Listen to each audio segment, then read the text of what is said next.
Konnichiwa!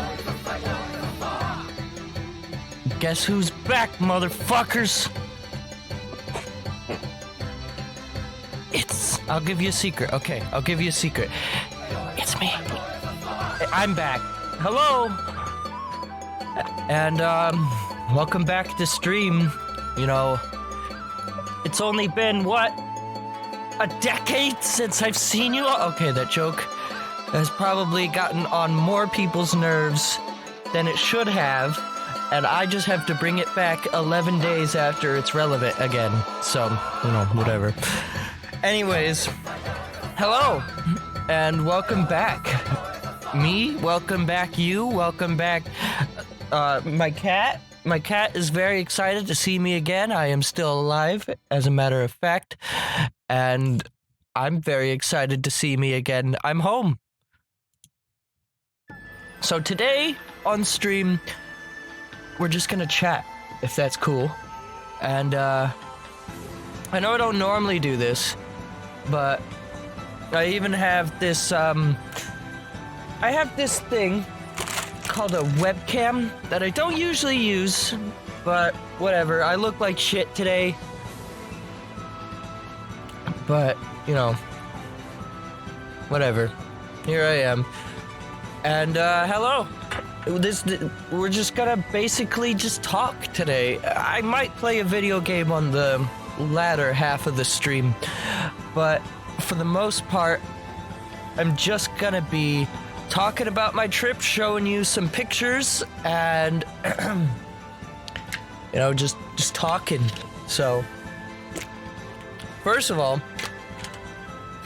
foremost, hopefully everyone had a great new year this year. I don't know what my voice is doing, but I don't like it. I spent my new year and, you know, the few days before and several days after in Japan, in case you couldn't figure that out based off of the music and, you know, little dear friend. So why don't we just jump on in, and this is what you're going to be seeing for the most part. I will, however, be working on another scene while I'm talking here, so that way we can talk and I can show you some stuff. What do I say except Japan is a very, very beautiful place. I had always wanted to go to Japan since I can remember, essentially. And, you know, I always wanted to go because, you know, I wanted to work for Nintendo or something growing up as a kid, and this is exactly that, yeah, but it was still a very fulfilling and, you know, awesome, if you can excuse the lack of great word choice as I'm multitasking here. That's usually how these streams go, right? I multitask and then it doesn't work. Okay, so this is what we're gonna be dealing with today.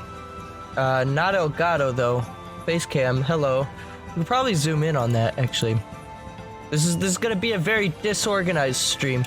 I've had 2 weeks by myself, you know, without streaming, so you gotta forgive me while I remember what streaming even is.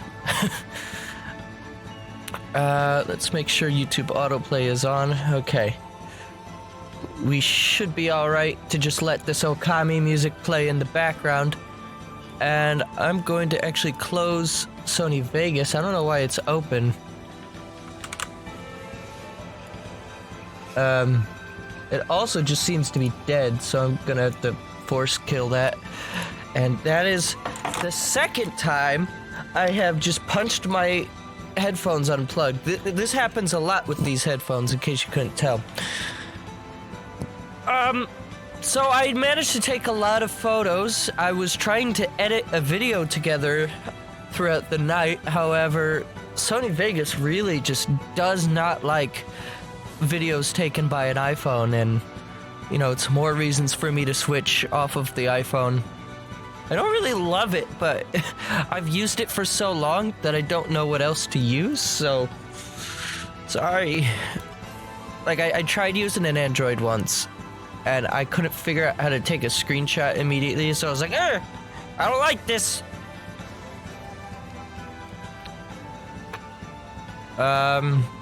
Okay, so, Japan trip. So what I'm going to do is I should probably clear out some of the memes that are stuck in my folder, because this folder that I've created is just all of the images from Japan, and occasionally I was able to connect to the Wi-Fi and add some memes, so let me just clear all them out so that way they're not, you know, in the way.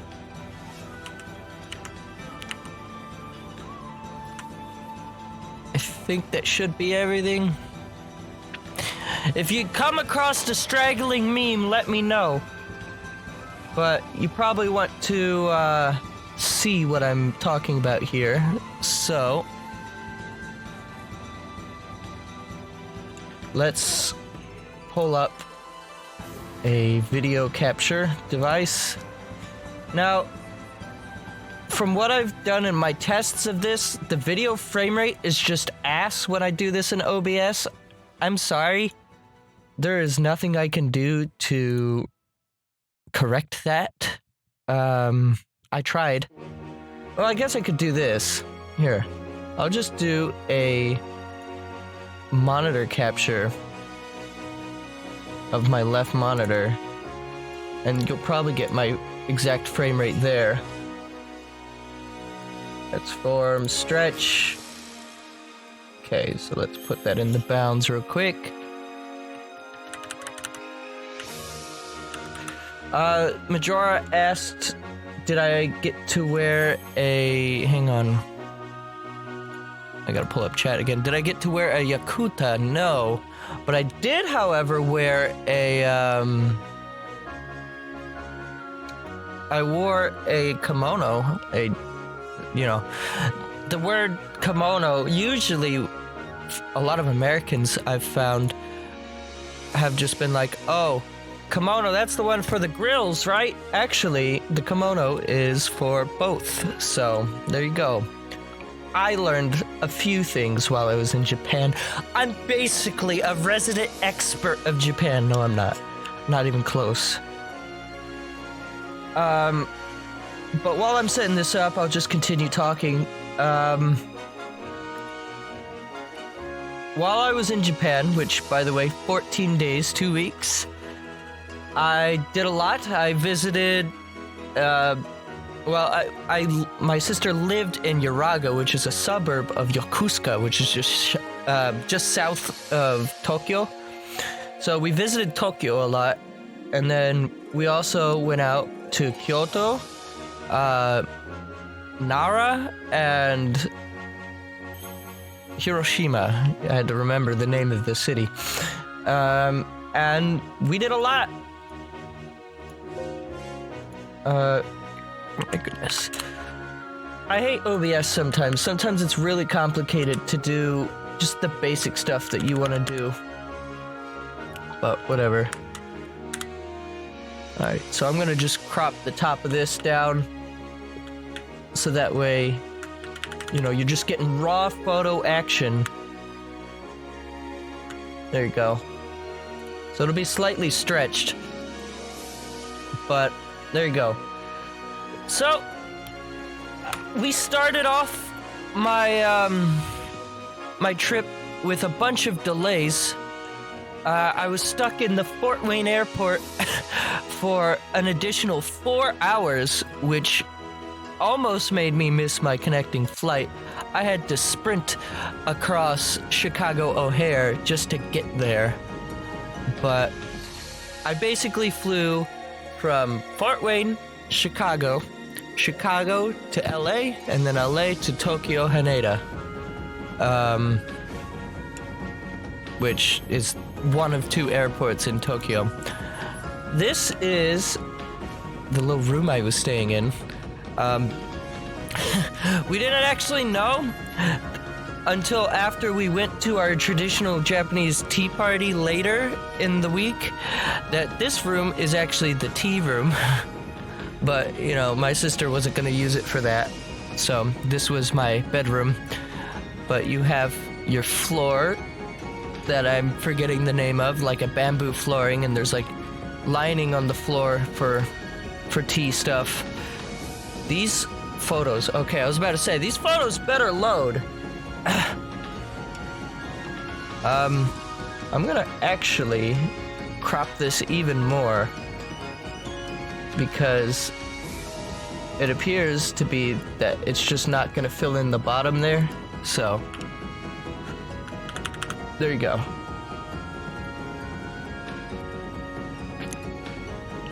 So, so these are the streets of Uraga, which is where my sister lived.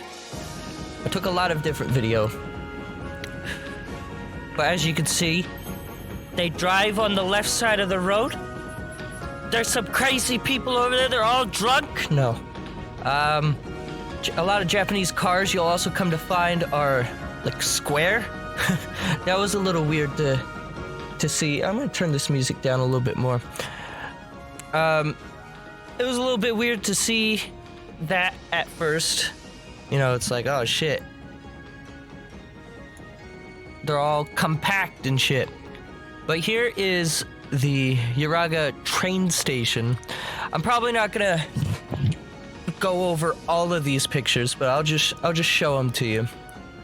But like I said, I spent 14 days in Japan, and while I was there, I saw 1.5 million of these vending machines. Like, let me tell you something. You think you see these vending machines in a few places in Persona 5, and it's like, oh, I can get some energy drinks for the next dungeon. No, these things are everywhere in real life too in Japan. Like, look at this. Okay, so check out this video. This is right outside of those same vending machines. Look, look, look! There's more of them! There's more! They're everywhere! And I made it a point, up until a certain point, that is, I made it a point to take a picture of most of the vending machines that I came across, just so you can see just how common they were. But anyways, is it true that everyone travels by subway? Well, convenient that you say that, because, you know, here's the subway. And yeah, Japan's subways are crazy. Crazy busy. This is, I forget which station. We had a transfer here when going to Shibuya.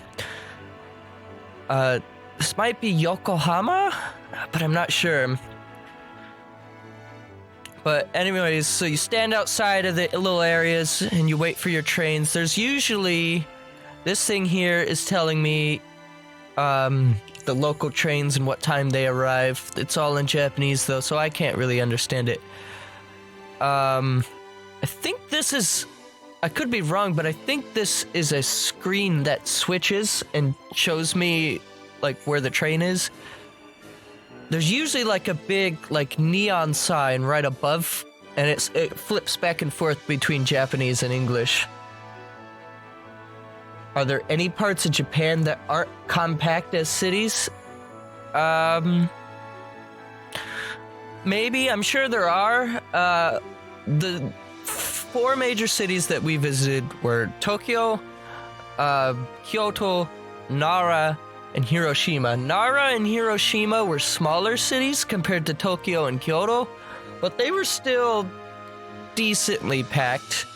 It didn't help that for most of this travel, it was Japanese holiday, so instead of just, you know, going back to work the day after New Year's, a lot of Japanese people actually stay off of work for the remainder of the next week.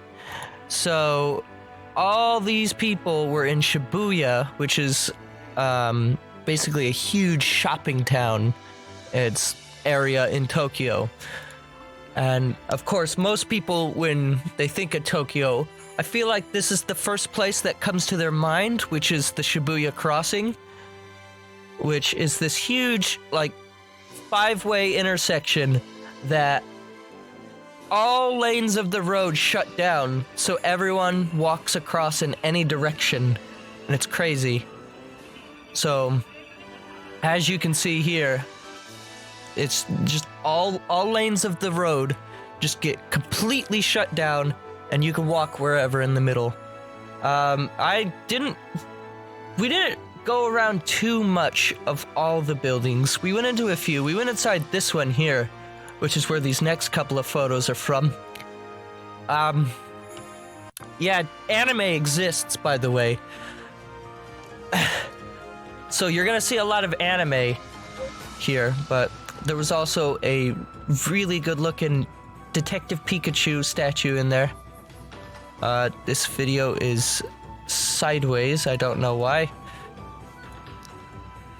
But this is in that same building with the Starbucks, and this is all just music.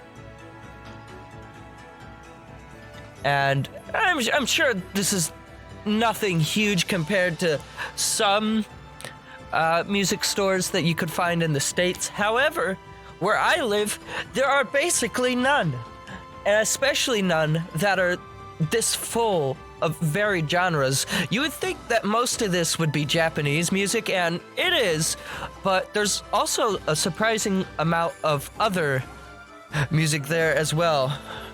And, you know, of course, there's a manga section, and, you know, just be careful of which books you decide to look at in public places, because sometimes, you know, you get, well, you get this. So that's always great, I guess. There was also a Fortnite section for some reason. I didn't even think Fortnite was big in Japan, but, you know, here it is. Also, I should pull up my chat so I can, like, continue reading it instead of, you know, briefly seeing it while it pops up on the layout and forgetting it. I didn't think that Fortnite was big in Japan, but apparently it got its own section in that Starbucks building. There it is. I was like looking for that arrow. So, you know, I had to take a few photos. I don't know why my sister decided to take 7 of them, but, you know, that exists. Also, I have no idea what this is. Apparently, there's a Switch microphone. I don't know what this, what is this used for? What game is that for? And it's like $50 too, $49.80 yen. I don't know, that was just something that I saw. It's a great photo here, as you can see. I usually don't stop, like, I don't stop moving to take a photo because I hate being that tourist that's like, ooh, let's stop and take a photo of this. Ooh, let's stop and take a photo of this. Ooh, let's stop. I usually try to take a photo while I'm moving, so that way I'm also not in people's way, and I don't make too much of a fool of myself. So some of these photos are going to be absurdly blurry. Is there a port of Sing Party? Not that I'm aware. Maybe it's for, like, some Japanese karaoke game. Here's some things that Cowie would love. I don't know what this anime is, but I saw a lot of it, and I know vaguely of this anime because of Cowie's profile pictures on Twitter, and that's about as much as I know about it. Surprisingly, I saw more Burger Kings than I did Mackey's in Japan, which I'm sure there's probably an equal number of both, maybe more Mackey's, but I happen to have run into more Burger Kings. We also saw pizza places. Quite a few pizza places in Japan, too. And they all, one of my favorite parts of Japan is how they display things out like this.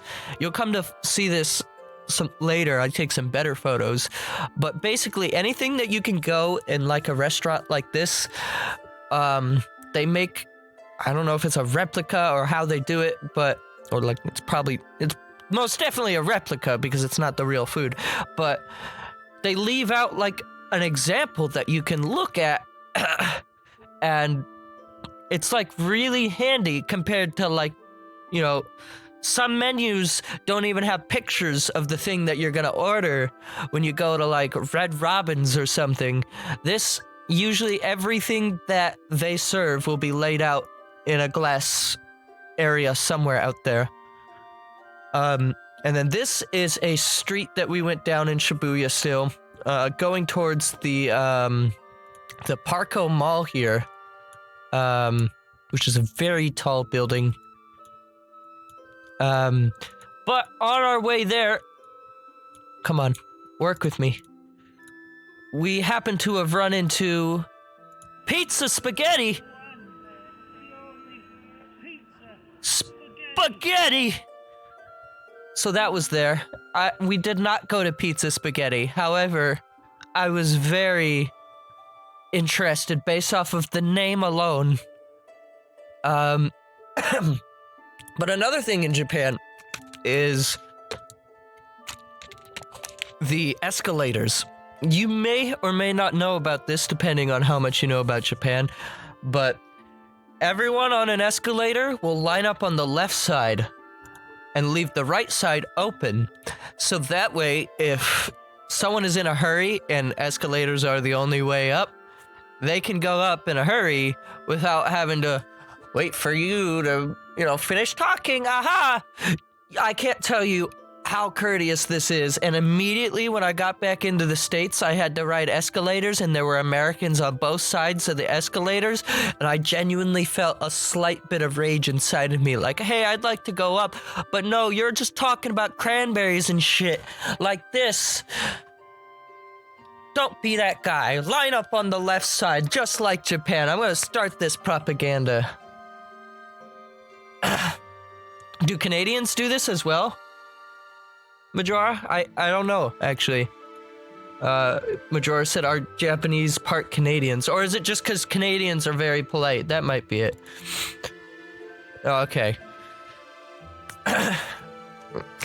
Japanese people are very polite as well. I can't tell you enough just how welcoming, like, Japanese people were, and we'll get into that once it's relevant.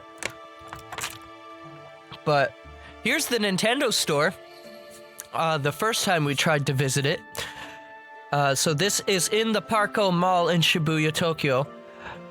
And it was crazy packed. Like I said, they were on holiday that week. So the store was crazy busy. This is a huge display dedicated to brain age, brain training, Dr. Kuwashima's thing. They just had this screen where a bunch of people could go up and play the game. That was kind of cool. But our first day visiting, we were unable to actually go into the store. As you can see here, there was a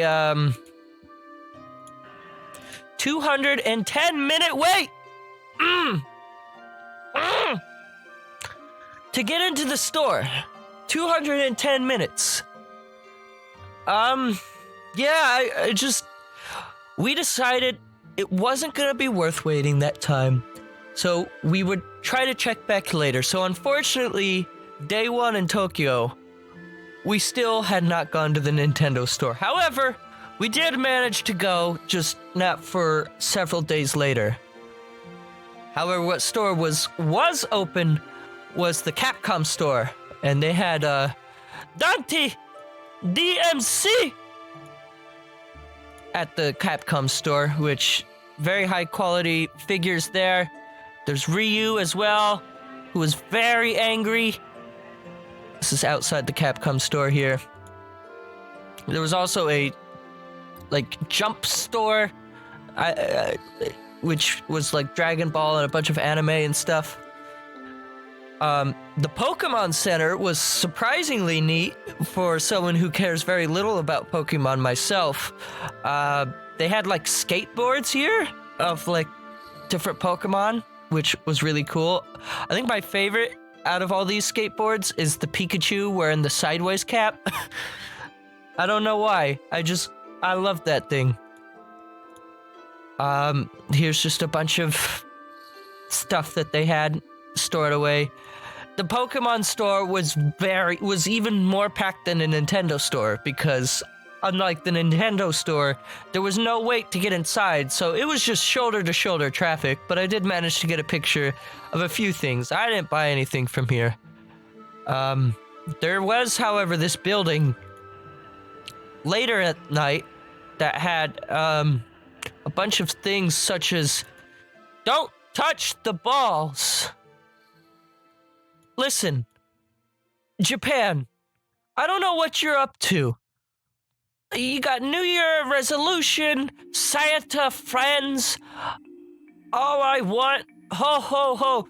You got all these Christmas stuffs on the side of this building, and then you got "Don't touch the balls." Listen, I guess it's Christmas ornaments, but still. Anyways, so here's the streets of Shibuya later at night. And there was a dancing penguin ad. I wish I got more video of that dancing penguin ad because I was standing outside this store because my sister was in there looking at a bunch of beauty stuff and the store was really crammed, so I didn't want to just take up space. So I was standing outside the store and watching that ad of penguins dancing was awesome. I wish I got more video of it, but just a few frames. Here we are back at the Shibuya crossing once again. This time later at night. And as you can see, in Persona 5, when you come out of the subway, there's usually like a bunch of political people standing right here. Those political people were there in real life too. So congratulations on the excellent accuracy to real life Persona. I don't think I really got good video of those people standing. They might have also been gone by the time we took this video. But yeah, just I took a lot of panoramic shots. There's the 109 building. I didn't get a very good angle of it from this perspective. Or maybe I did. I walked closer to the streets. There's the crossing again. This is actually a different crossing that they also shut down. Excuse me, that they also shut down. Hiccups are great, aren't they? Drug and cosmetic. Love drug and cosmetic. It's very brilliant. Here's going down into a subway. I'll just zoom through this because it's stairways. And once again, another accuracy to Persona 5 that I was like, that's just Persona being weird. No, this is how Japan is. Underground malls as well. Like, underneath the Shibuya crossing is just this huge mall. And like, all the train stations are like that. So, here's something that I did end up buying, and I actually have it back here behind me. So, I'll go out, grab that, which is, these are Ace Attorney perfumes, but you could wear them as cologne. I think they smell like cologne more than perfume, but I like them a lot. This one's the Apollo Justice one, and it smells beautiful. So Phoenix and Apollo here. Let me put it where you can actually see it. I also bought, which I didn't get a picture of, I don't think, Gato, Edgeworth, and Rock Dude from Apollo Justice. This was the only Phoenix Wright merch that I saw at the Capcom store the first day. I ended up going back when we went back to the Nintendo store, and I saw a little bit more. But just perfume was it. There was a huge Monster Hunter section there, which was cool. Obviously, Mega Man and Street Fighter were huge at the store. I managed to pick up a bunch of amiibos while we were in Shibuya as well. Most of these, I could have found in the States. However, amiibos in Japan are still, at least at that one store that I went to, were being sold like crazy. There was a whole section of amiibos. Amiibos. Stuttering is good. In America, I would never find that. I cannot find amiibos for shit in America, and there was a whole bunch of them. I could have probably topped off my collection and had them all if I didn't feel like, you know, being good with my money. So I only bought those 4. But I did, however, manage... Oh, I forgot to... I forgot to switch the scenes back.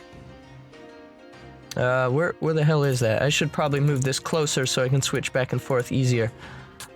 So yeah, I bought those amiibos. Sorry, just talking about nothing. Pokemon Trainer, Inkling, Simon, Wolf. But I also bought that book there, which is the Majora's Mask manga, which is this right here. And I already had this, however, this is obviously the Japanese one, so everything is written in Japanese. Can I read it? Nope. Is it cool? Yep. I don't think my version that I have, though, has the first couple of pages colored like this one does, so I don't know if I'm really allowed to show you this, but like the inside of the page, I feel like that's probably book fraud. Is that a thing? I don't know. But that was really cool.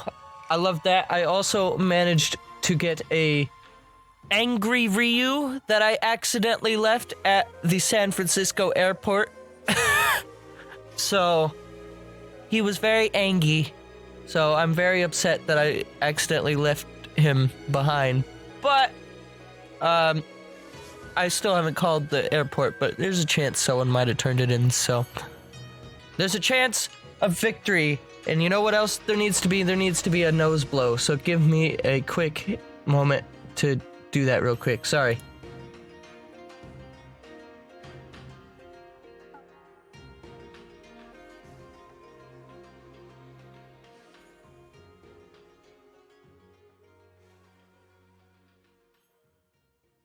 Okay, sorry.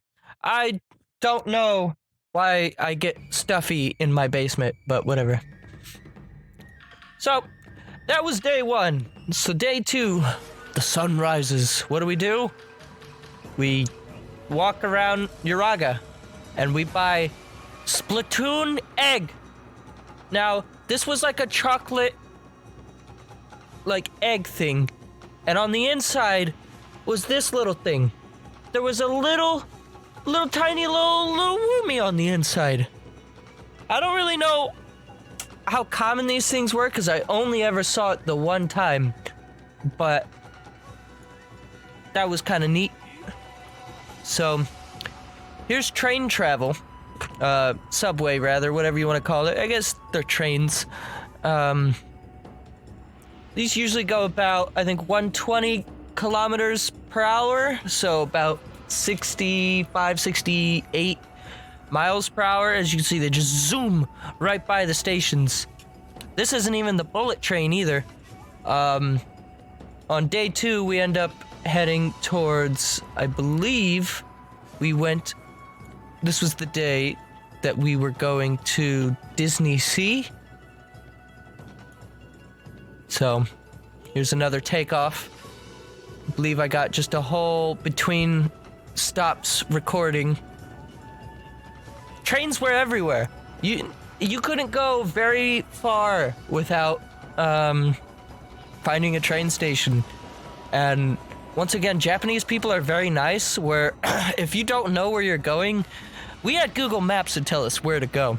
But if you didn't know where to go, my sister said she's seen Japanese people get off the train with you where you should go and like take you to your connecting train and make sure you make it all the way where you're supposed to go, then get back on the train and go about their merry way. Like, I'm sure you could probably run into that with some really nice Americans, but how often do you really see that? And apparently it's common. Like, Japanese people do it often, apparently.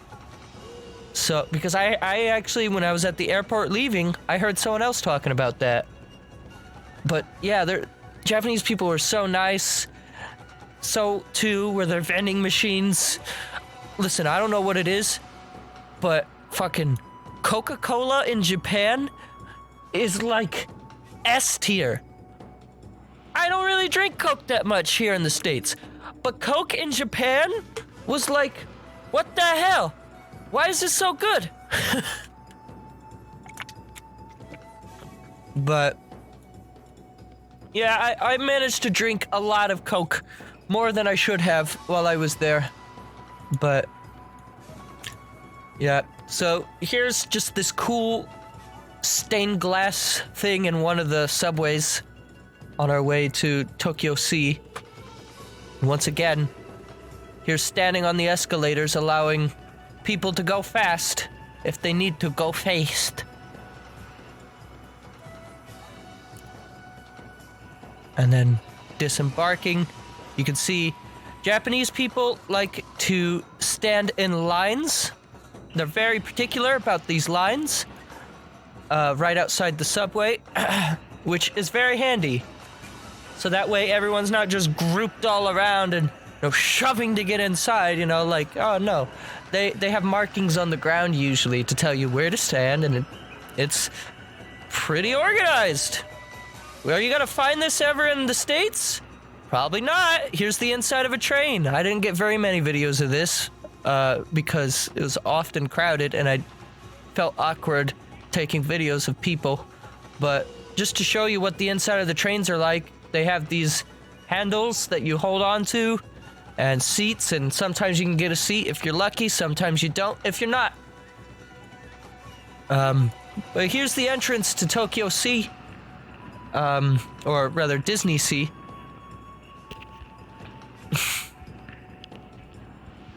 Which was very nice. I got good shaky camera hand, so that's how you know it's really accurate.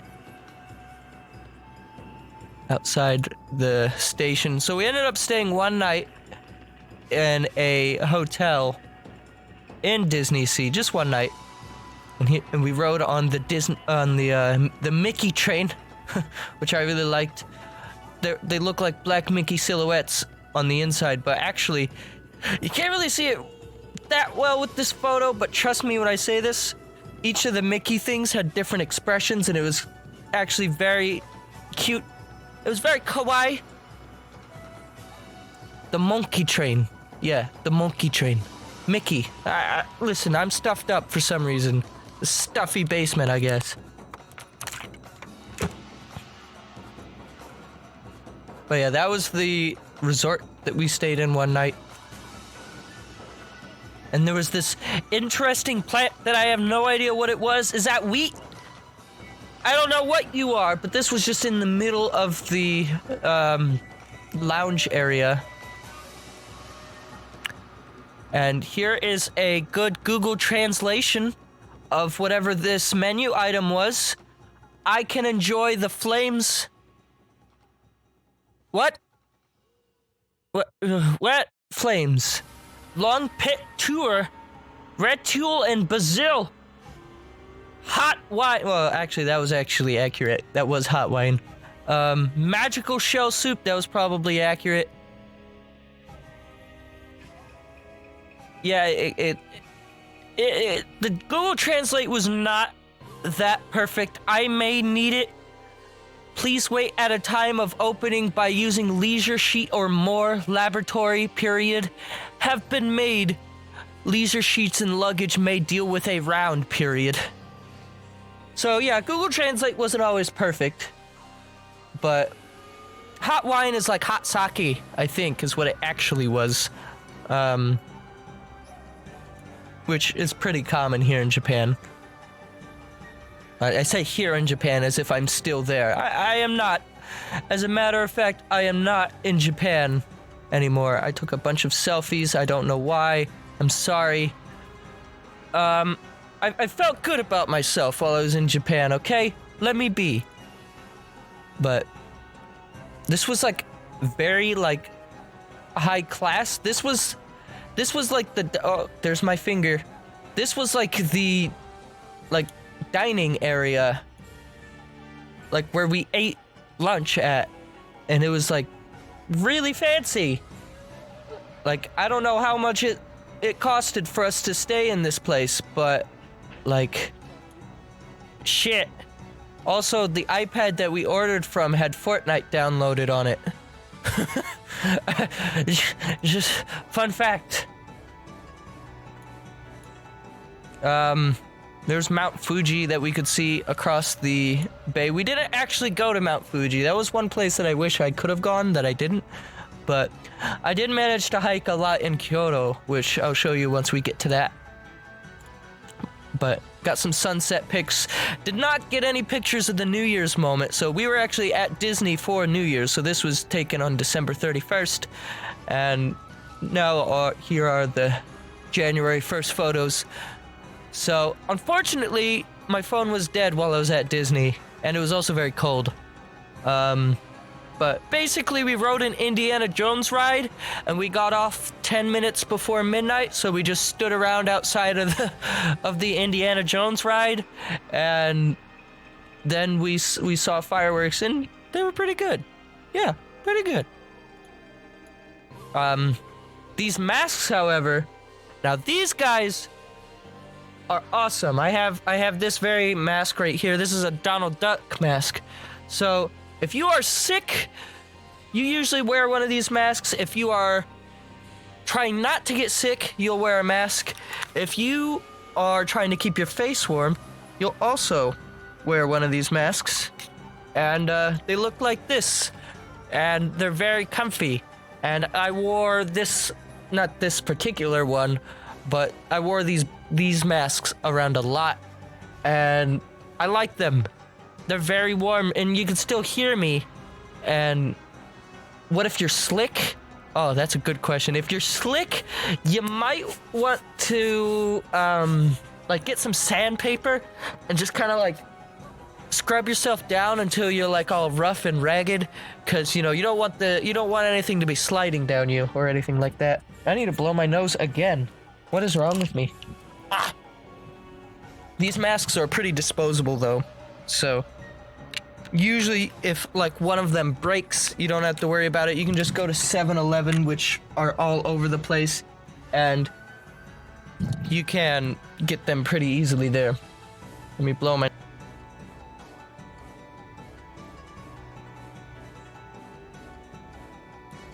Again, stuffy basement. So, let us continue with our travel speak.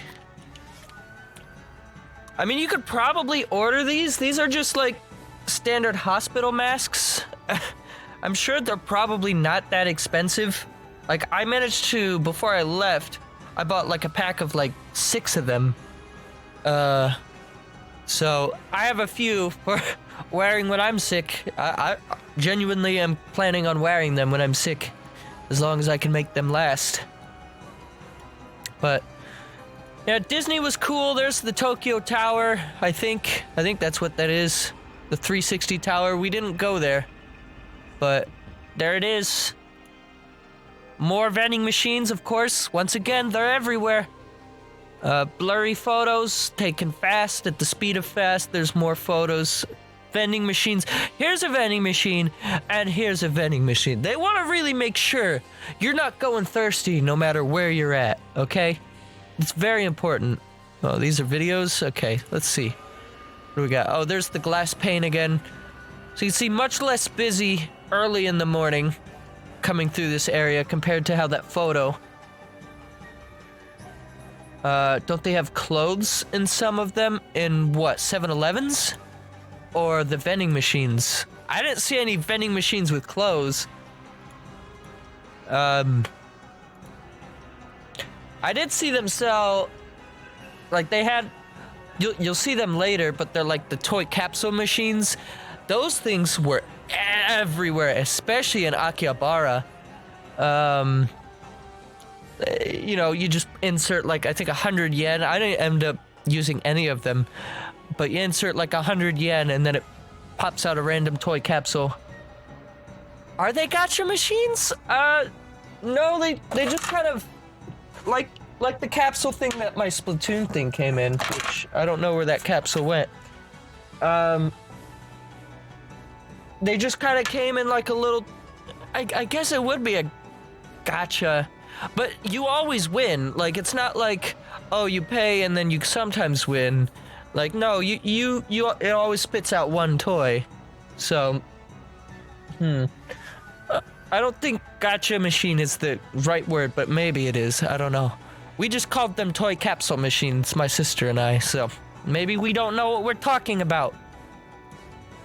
That's what gacha machines are? Okay, well then, never mind. Look at me! Ah! I did not take very many photos of my food because I'm generally not that person. However, this meal, fucking great. This was at the, I think this was like one of Tokyo's main subway stations, and we had to wait for a bullet train to go to Kyoto. And so we were like, oh, well, let's grab a bite to eat. So they gave us these boxes and food on a skewer, and it was so good. This was one of the best things. Of course, miso soup is also very... Is that the pickle? This is a green pepper, I believe. I don't think that is a pickle. This was a hard-boiled egg. This was a, like, sausage thing. Miso soup here. I believe this was like a salad. And me and my grandmother here got the same things. This was my sister.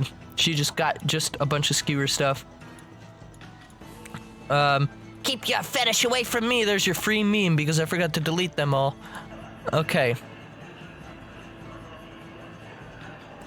So here is the bullet train. As you can see, they had these little waiting areas outside the Delica station. They had little stores that sold you shit as well. Here's the bullet train, I think pulling up a different bullet train, and Mount Fuji again. So we ended up riding to Kyoto very late in the day. We didn't do very much that day, just wandered around the Tokyo station mainly. But here's what it is like inside these bullet trains that are traveling at like 200 miles per hour. They were very fast. So we actually, even though we rode the bullet train to Kyoto, we didn't actually stay in Kyoto that first night. We actually ended up going to Nara instead, which is this, I don't remember which cardinal direction, but it was close-ish to Kyoto. We had a transfer there. And this was basically the city of the deer. So you're gonna come to find a lot of the merch that was sold, and a lot of the things that we did had everything to do with deer. And the deer here were surprisingly friendly. Unlike American deer, which see you and run away, or see headlights and run into them, these deer see you and run to you, and see headlights and run away. So deer in Japan are smart. Who could know? But there was also weird baby thing. I'm not really sure what this guy was, but I don't like him at all. No. I even managed to get... Oh, hang on. As a joke gift, I managed to get like a beer koozie for one of my friends with this thing on it. This thing is scaring me out. I don't know what it is. I don't know. But anyways, this is still in Nara. There was a temple that we went to visit. Here are the streets of Nara. Again, a lot of Japanese cars are like very square, which is to be done so they can, you know, fit in all the tight spaces, because a lot of streets in Japan are also very narrow.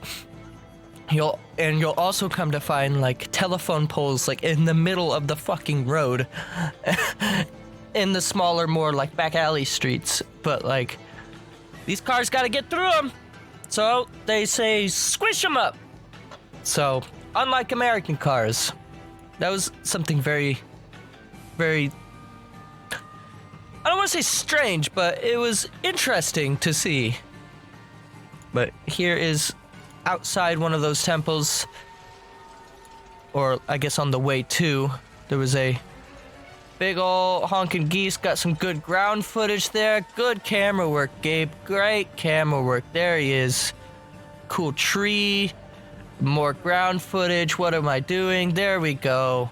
There's all the deer. There they are. And then there was this person. I have no idea what they were doing, but they were going crazy over here. Turning around, I guess. U-turning. I'm not sure. Any resident speakers willing to translate this tablet for me? This was not written in English. A lot of the tablets like this were written in English off to the side, which maybe it was, and we were just blind, because what is this?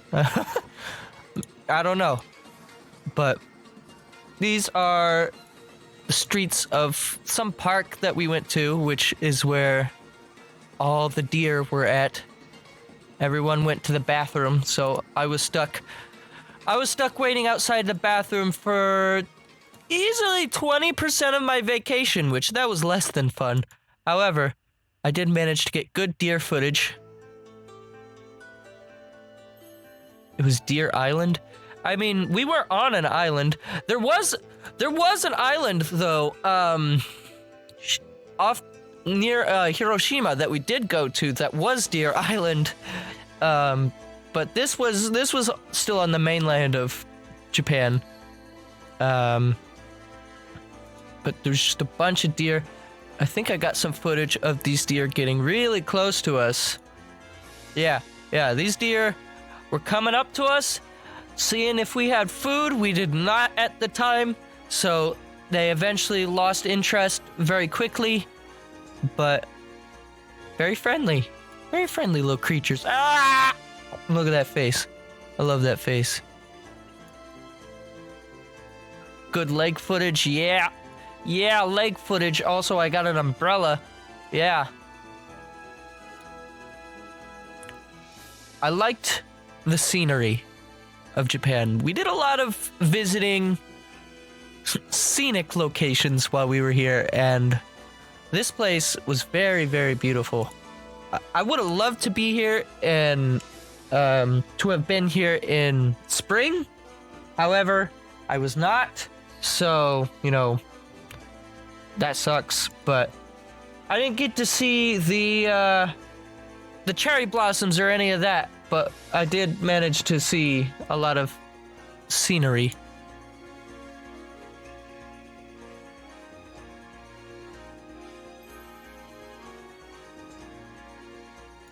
Sorry, I had to blow my nose real quick. Oh god. Cam, please turn back on. There we go. But yeah, here was just this little gazebo. There were a lot of fish in the water. As you can see, I'm real good at commentating. There's fish in water. Did you know that? It's true. But yeah, you can actually see them. They're very bright. Of course, Taksu was also here. Glorious Taksu. Lots of vendors. The vending food was actually very good. I forget what it was called. It wasn't ramen, but it was a type of fried noodle that I got at one of these vendors here. I don't believe I got footage of it, but here was like a weird like Pokemon vendor. There's a lot of mostly seafood to sell, but there was also a surprising amount of chicken being sold. Eventually we found where all the steak was, and Japan makes really good steak from my experience. So always a positive. Here's one of the temples. We only visited, I believe, 2 temples in our time in Japan, but here's that tall tower that you saw from a previous photo. And there's the temple that we ended up going inside. Just this big, wide open area. I'm betting the ducks are still assholes. Probably. That's just generally blood nature of Japan. But here's outside one of the temples. As you can see, they have these gongs here. That they, I can't really explain it too well because I'm not too familiar with it, and I also do not wish to offend. But as I understand it, they ring the gong to like wake the spirit, and then they like pray in front of it for like a second. So here's that temple once again. We weren't allowed to take photos of the inside of the temple, but I did manage to get a outside shot. They just really didn't want too many photos of the Buddhist images, I guess. So no photos allowed inside, but here's more scenic shots. I can picture kids banging on the gong like that bell for ring of service. Japanese kids seem to know how to behave themselves when they were at the temples. But I didn't really hear the bells go mental or anything. Here's a, you know, so if you want to know how much the conversion rate is for yen, roughly 100 yen is a little bit more than $1 US. So this was, you know, like almost 1,000, well, it was 1,000, almost $1,300 for these 4 Japanese statues. Very high quality, but, you know, crazy expensive. I did not buy this. Here's a very creepy deer staring into your soul at this pizza place that we went to in Nara. Once again, they just love their deer. This place was pizza and gelato. So there was pizza and there was gelato. It was okay. Not really all that great. I will say, towards the end of my adventures in Japan, I ended up having Domino's, which normally I don't like, but Domino's in Japan was like really good. So I don't know if Domino's has just improved because it's also been like 8 years since I've had Domino's, or if like genuinely like Japanese, I don't know why I said it like that, Japanese Domino's is just like 7 tiers better.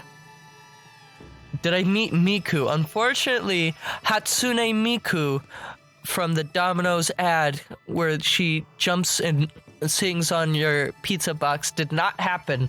However, I did manage to find a giant Miku statue in Akihabara, which I think I forgot to take a picture of.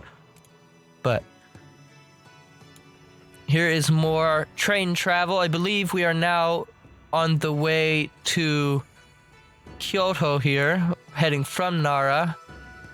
Yeah, this is Kyoto at night, which we ended up riding in a taxi, and this was the place that we stayed in. We stayed in an Airbnb in Kyoto for 3 days, and this was the tea room.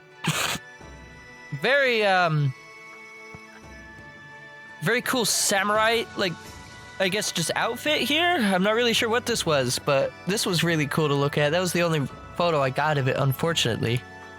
But vending machines for days over here. So this is Kyoto, which you'll come to find, this is where like most of the traditional Japanese stuff still stands. This is where all the American tourists go if that's what they're looking for. Nintendo corporate office is also in Kyoto. There is nothing to do tourists there, so we did not end up going there. We did, however, pass it when coming from the train to Kyoto from Nara. we were like right by it, which was really cool. I did not get my phone out in time though, because the train moved too fast. And I was also half asleep, and someone woke me up being like, look, there it is. I was like, oh shit, oh fuck, oh, it's a corporate building, oh. But this was just outside the mountains. I don't know, what is this video? Black video, yes. So we ended up hiking up this mountain here. I don't know why my phone double takes a lot of photos. And this mountain had monkeys at Arashiyama. Let's try that. That might be how you say it.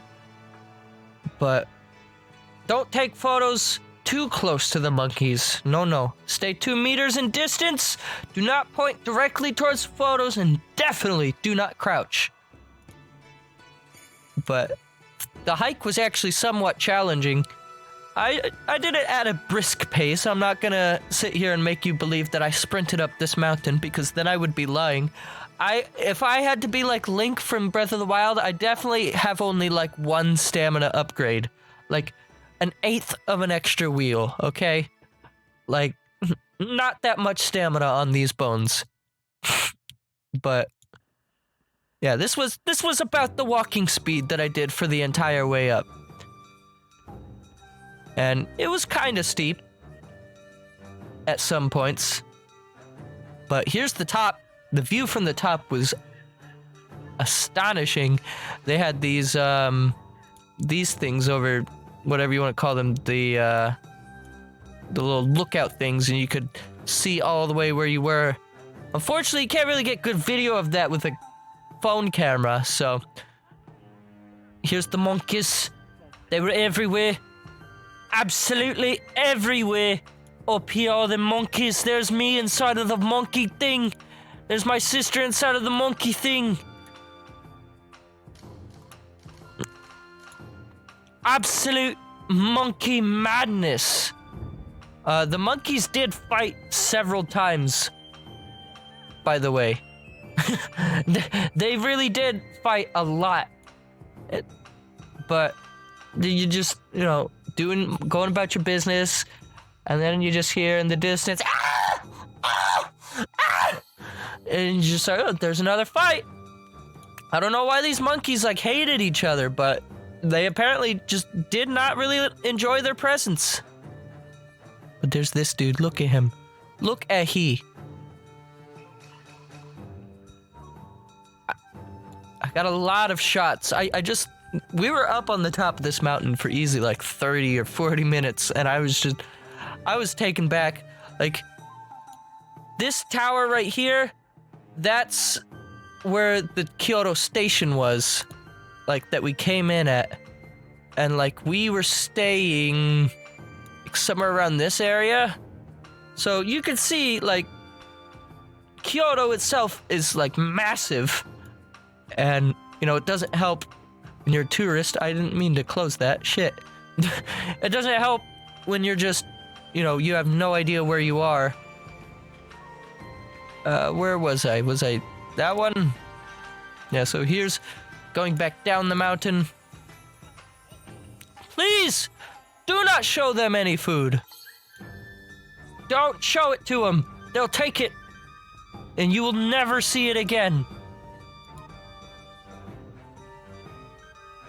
But, yeah, so the same day in Kyoto, we saw this cool mall here with, this is they called this the kimono forest, and these are all kimono patterns wrapped up in these things, and we saw a lot of kimonos on this day, as you can see here, while we were wandering through the bamboo forests,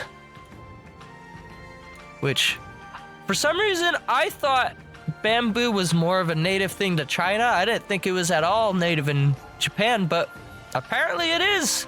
So here you go. Japanese bamboo forests.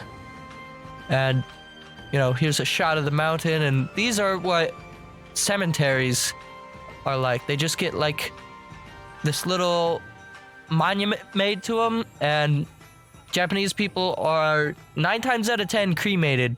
Apparently. That's what my sister said anyways.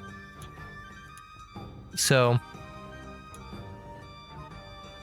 little morbid, but, you know, whatever. And of course, they just have to, like, slap, like, tourist things in the middle of these forests. Just be like, hey, you guys want to give up some money so you can be like, oh, I did this thing while I was here. Yeah, I really liked the forests here. Here's another temple. We didn't end up being able to go inside because they had just closed by the time we got to it, unfortunately. I did, however, manage to get some custom chopsticks, which I have right here. If I can go back to cam mode real quick. Oh, God.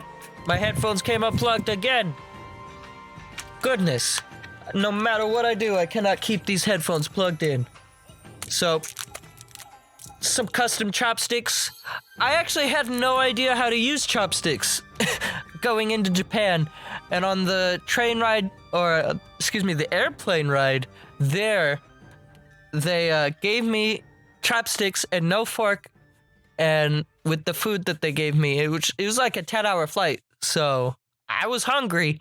So I was like, well, it's now or never. I gotta figure these things out. And I am not a chopsticks master by any means. However, I did manage to figure out how to at least get food into my mouth with them. So that was at least somewhat interesting. I forgot to delete a lot of these memes and stuff saved to my phone. But here's the buses.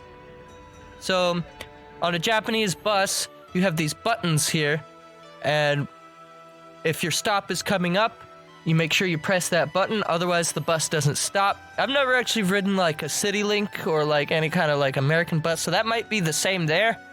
But this was my first time ever riding a public bus, but I figured I'd take video of it, show you what it was like. Try not to be too awkward with the camera movement here. Got some footage of just passing by things. And then here is outside of the 1,000 gates, which I only got one photo, unfortunately. I don't know why I didn't take... Oh, I'm still full screen here? Okay, thank you for letting me know. Let me go back a few on here. Let's see. Okay, so this one. So yeah, they have these buttons. Let me just recap all that. These buttons here, you press them, and then the bus driver knows to go off. I mean, he'll stop at a station if people are standing outside of it, but, you know, whatever. So yeah, this is, once again, outside of the path of 1,000 gates, or whatever it was, going up Mount Inari.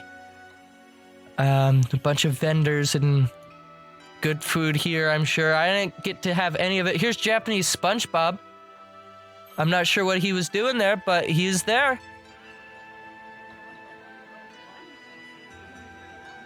But yeah, this is just outside of the path of 1,000 gates. Once again, everyone's on holiday, so everyone is here. But this is the only photo that I ended up actually getting of the path, but I definitely believe that there's probably 1,000 gates along this path because it went on for a while, all the way up to the top of this mountain until you get a glimpse of a certain corporate office in the distance that you can't really tell too well because, you know, trees, but that was the Nintendo building, surprisingly large. You know, I thought it was just like, you know, like a standard little building, but no, it's big enough to spot out of a group of buildings like this. Like, can you see which one of these buildings is the Nintendo one?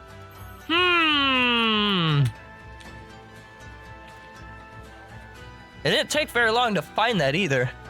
And, you know, there's the distinctive circular function, in case you had your doubts. But few panoramic shots. Some of the panoramic stuff ends up looking weird. Just because of the way that I took it. I tried to get a couple of 360 panoramic shots, but that just didn't want to work for me for some reason. But here's that same gate from before, except going the other direction this time, as we left. And great photos there. This is a video of train travel once again. I got a lot of train travel footage. I guess I gave myself more credit. This is the Kyoto station, where we ended up seeing a lot of food. So here's what I was mentioning earlier with all the displays of like the food that the restaurants sell. So they make these replicas of each of their sets or whatever it is that they're selling inside. And they just lay them out in these glass containers and you can have a look, which is way better than just a list of things to get. Which I'm sure Ouch and Oops might have had a menu like that, because I didn't see any food sitting out front at Ouch and Oops bar. So, you know, stupid Americans, whatever. I don't know. That probably is not actually, you know, Ouch and Oops is probably not actually an American bar, because I feel like they would come up with a better name than Ouch and Oops. But all right. But yeah, they were fake. Absolutely fake. Here. I didn't realize I was on the wrong scene there. There we go. Gosh and darn. That's gonna be my bar when I make one. Gosh and darn. This is, I believe, still in Kyoto. This is my sister's dead phone. She was upset and wanted me to take a photo to monument the occasion. More vending machines! They're everywhere! Japanese kimono for sale starting soon. They had some cool ass underwear. See what I did there? Cool ass underwear, huh? I'm not funny. See this right here? This is a carriage. But instead of having a horse, you know, carry the people, people run. They hold the carriage and run as people in the back just sit so elegantly. It was very strange to see, but as you can see, there's the dude. I think his cart is, I think, empty, but we saw a few of these, and I saw people riding in them. But yeah, it's crazy. Here's outside another one of those temples. A lot of moss grass I've come to find in Japan, which I suppose is easier to sustain that way. It doesn't grow very large, but here's the Golden Temple in Kyoto, which was apparently made with a thin coat of real gold. It's not just paint. I actually looked that up. So that was kind of cool to see. Let's see. I accidentally opened something on another tab. I really loved these gardens though. Like, a lot of these gardens and ponds were very beautiful to look at, and I wish I was here in the spring, because this would have been beautiful if all these trees were blooming, but, you know, whatever. I gotta blow my nose again. I am sick of having a stuffed nose, holy shit. I've not even been back for a whole day. Why does it gotta do me dirty like this, huh? Why's it gotta be so gross down here, huh?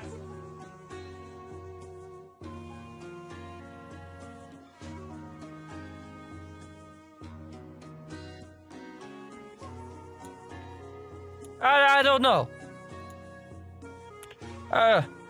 It's called jet lag. Well, here's the thing. So I'm naturally on a third shift schedule. Being awake-wise.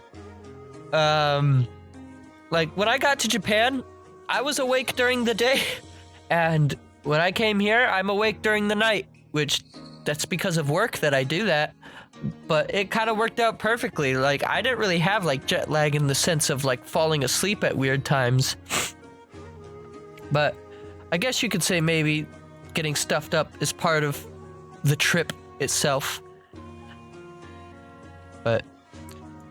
Here's the temple from a few different angles. And again, these gardens. I loved just hanging out around the gardens. A lot of them have the fish in the water. How do you commentate that? But yeah, the fish were very brightly colored, so obviously you can notice them from far away. No fishing, though. No fishing in the Japanese ponds, obviously. This was the first time I saw a trash can in Japan. I'm not even kidding when I say that. Genuinely and honestly, there are not trash cans all over the place in Japan. And it's not that people litter, because the place was very clean. It's just, I think it's because of how particular they are with recycling, that they don't want you to just throw anything and everything away. So they just say, hold on to it until you find a recycling bin. So for the most part, I didn't really see trash cans around, which was a weird thing to say that I would never thought I would say, but, you know, thus is the facts. And there's another one. I saw 2 in this whole park. It's crazy. This park was going crazy with the, you know, litter reduction. But anyways, here's the speed of the bullet train, in case you were curious. Oh, this is a not video. Okay, let's try this again.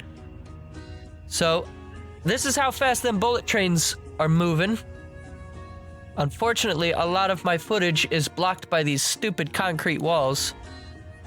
I tried so hard to get footage of, like, buildings and stuff. Here's us passing another train. You can't even tell what the hell that thing is, but I assure you that was another train that just passed by. I think I got a couple of slow-mo videos as well. In here somewhere. Maybe not. Maybe the slow-mo didn't work. Yeah, it looks like the slow-mo videos didn't work on the transition here, because this definitely did work, because I uploaded this one to Facebook, but that's fine. So, here's a 60 FPS video of us passing a train. Excellent. Okay. So yeah, you can definitely see these motherfuckers are zipping and they're zooming. But, so that was Kyoto. Now we're in Hiroshima, which has these San Francisco-esque trolleys that go from station to station, which I find that to be pretty cool. This was just outside of the A-Bomb Memorial Park, which I didn't take too many photos there just because I kind of wanted to be a little respectful and not be like, oh ho, tourist, click, click, woohoo, click, click, woohoo, 200,000 people abruptly murdered, click, click, you know, whatever. But, so I didn't take very many photos of inside of the park, but I did take a few. This building here was an original building from before the bombing, and it managed to survive in this state, which that's kind of incredible because this is like right by where the hypocenter of the atom bomb was. So it was like this way-ish, I think. Or no, actually I think it was over here, like right over by this bridge. So, but this is like the eternal flame and like some kind of monument made shortly, like one of the first monuments made. Couple of different panoramic shots. Again, tried to get the 360, but my phone just didn't let me do it. What was neat was through the center of the arch here, you could see the it ended up being renamed to the A-Bomb Dome. I miss cola. There was a vending machine in one of these photos. Where was vending machine? I didn't see a vending machine. These aren't vending machines. Those are not vending machines. Those are ads. Where's the cola? I think you're crazy, Froze. Also, welcome back, Majora.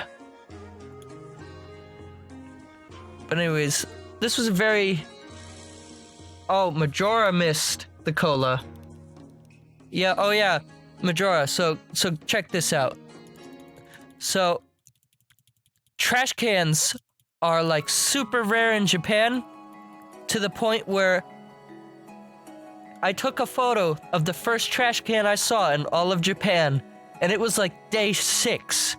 Now, keep in mind, you have trash cans inside your home. I'm talking trash cans that are like outside publicly. This was the first time I saw a trash can at a park. They generally just want you to hold on to your stuff and throw it away and recycle it better. So...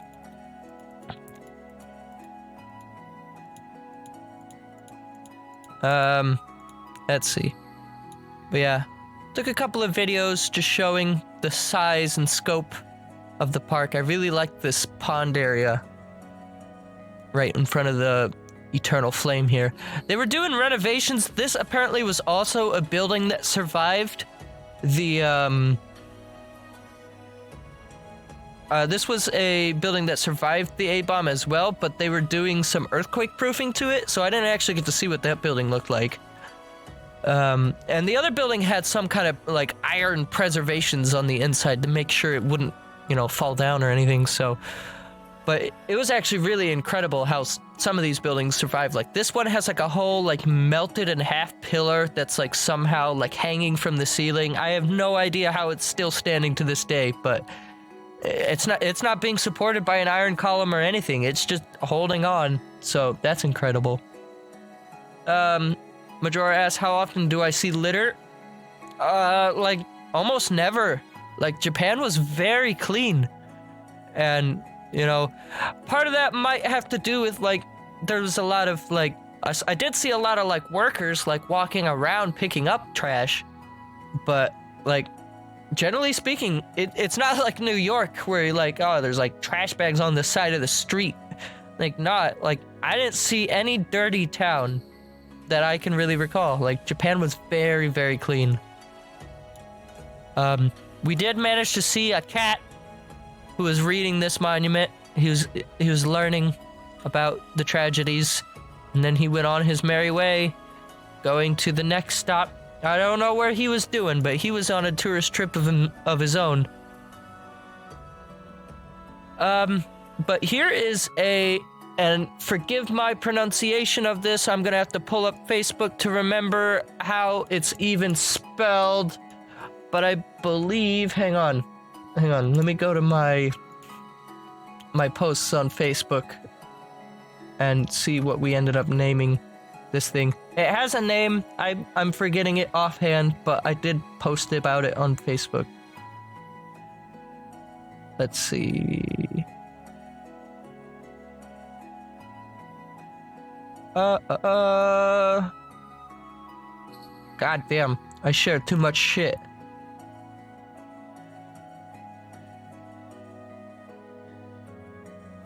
Okay. So it's spelled Okonomiyaki.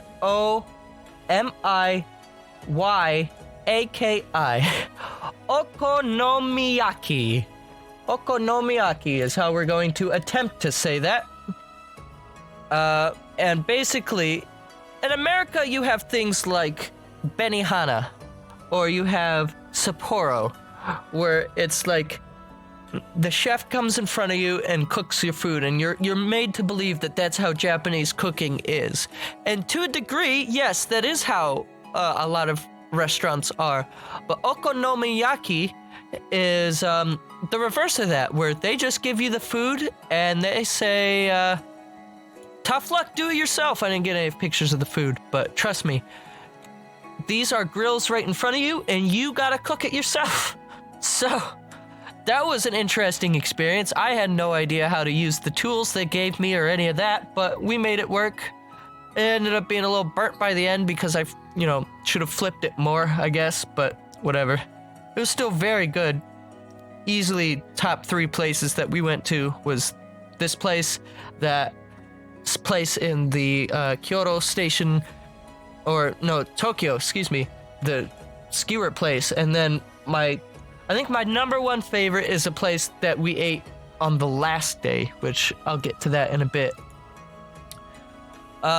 This here, Captain Froze just mentioned the tragedy of Darth Plagueis. I believe this is the tragedy of Darth Waifu. Lots of of the swimsuit figures, but you know, you can usually order most of this stuff online, but I think it would be cheaper to buy it here. But you know, Japan, this is Japan. However, this is the same store, and there was a bunch of Magic the Gathering cards, and there was also a arcade very close by, which this was my fucking, this is where I was in heaven. As you can see, there was a arcade game where you could win Monster Energy drinks. But if I'd like to scroll the camera back here, this arcade is a crane game to win this guy right here, which, as you can see, I won. This is a Kirby drone, which I haven't opened yet, and I might, but this is a little Kirby guy that's gonna fly around and, you know, do Kirby things. As far as I'm aware, Majora, who just asked if the crane games aren't rigged, I think, if I'm understanding correctly, there are laws in Japan against rigging arcades. Specifically, I know there are very strict laws in Japan against gambling, so I think that's where it kind of goes hand in hand. I could be wrong there, but in my experience, the crane game was never unfair, and like, oh, it didn't have enough grip this time to grab it. It was genuinely, the game was hard. Like, I had to spend like 30 yen to get this thing, which we ended up finding later at another store, which was like 1,700 yen. So yeah, 1,700 yen. Which, you know, we ended up winning two of them though. One for me and one for my sister. So I guess it kind of worked out price-wise, but as I understand, it wasn't rigged. It was just hard because there was a very specific way that you had to grab it, and you see these poles here, so you had to make it fall down in between the middle here, or if you get real lucky, you can maybe get it to slice its way through there, but that was a really tight grip. As far as I'm aware, there are not laws. Oh, full screen, you're right. So yeah, this gap is what I'm talking about, right here. So this is what you're intended to get the crane to drop the box through, but if you're lucky, you might be able to get it through there. So I got mine through here, my sister got it through there, but we also had the box stuck here for a while, and we ended up walking away from the crane game, because if you walk away from the machine, and like you don't come back for a minute, they'll come in there and they'll reset the position of it. So there's like red tape on the inside. You can't really see it with this, but to like show where the thing should be sitting at, and then they take these things from the far back here and they just lay them down just like that. So that's how they restock the crane games. Usually only a few things available for pickup at a time, which makes it easier to grab them, as long as you can just figure out what way is going to hold on to it.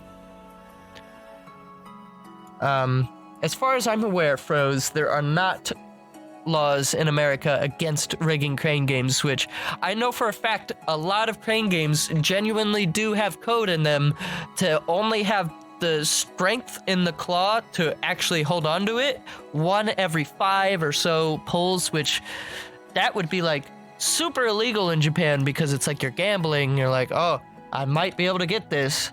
At least that's how I understand it. Maybe it is legal, maybe there's a loophole, maybe it's illegal, but some crane games do it anyways, I don't know. But in my experience, it was all fair, and you just had to figure out how to grab it. But there was also a giant Kirby arcade, which only had a yellow Kirby available at the time, so I was I would have gone for it if red curb was available, but you know. But here's the thing again. Same arcade right there. It was a Kirby pillow, genuinely. Here are casino games, but keep in mind they're just games, okay? Casinos are illegal in Japan. You can play the games if you like the games, but you can't put money on the table for them. So here's slots if you're interested in slots. And there was this thing which I didn't get a good shot of, but this was like a weird like Mario Party like fishing game. I'm not sure what that was. Here was the JoJo floor and Disgaea. These were like all the arcade fighting games, which was like only like 100 yen to play, so pretty cheap. Maybe, actually I think it was 200 yen. I'm not sure. No, I didn't see any ferrets. I did manage to play the Mario Kart arcade a few times. I put about $10 of total playtime into the Mario Kart arcade, and I didn't get any video of it myself. Oh wait, yes I did. Yes I did. Well, there you go. Shitty me playing the game and filming at the same time. I played as King Boo mostly. Did I play Taiko Drum? No, but it was literally right behind me. You can see it in the reflection here. There were some dudes playing Taiko Drum right behind me. The arcade was too loud to like hear any of the games, so I didn't play any of the rhythm games. But it was right behind me. The Taiko Drum character was also in Mario Kart. Yeah, I ended up winning. My sister, she wishes she could be as good as me at Mario Kart, but unfortunately, she is a nerd and loses. This was outside the arcade. I don't know what he was doing, but there was a curb. There was a curb jumping in there. And I don't know. Why is Boy boinging? Why was Boy boinging? I don't know why Poyo Boy was boinging in there, but he was. It had like a motor in it. I'm not sure if it was the cage or if it was Kirby, but something here had a motor in it. And when I came back to the arcade another day, the Kirby was no longer boinging and he was just dead. So, but then behind you here was one of those push things where like you have to fill up top and then the things fall forward. Lots of Kirby in all of the arcades, which is surprising because most of the arcades, this was a Taito station, or game rather was the company, but a lot of the arcades in Japan were like Sega arcades, like that's what it was called. It was just called the Sega arcade. And at least in Akihabara anyways, I saw like 5 of them that were Sega arcades and only one game Taito station. But surprisingly, in all of them were a surprising amount of Kirby. Kirby was just very popular for arcades.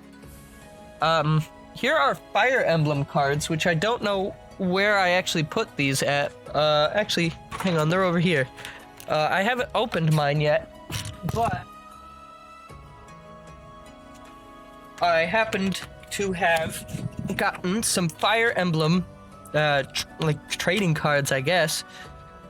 Maybe there's like a game around it. I'm not really sure, but I never knew that these existed until just now. And my friend Melvin is huge into Fire Emblem. So I bought a pack for me and a pack for him, and we're gonna open them sometime and trade our cards amongst ourselves. But yeah, there was another shop that I went to in Akihabara that had like all the cards for sale, like individually, and some of these cards are like really beautiful to look at. And like these front ones here, like if I can move it to full screen and not forget to switch it back again, like there's like a little like hologram like effect to it.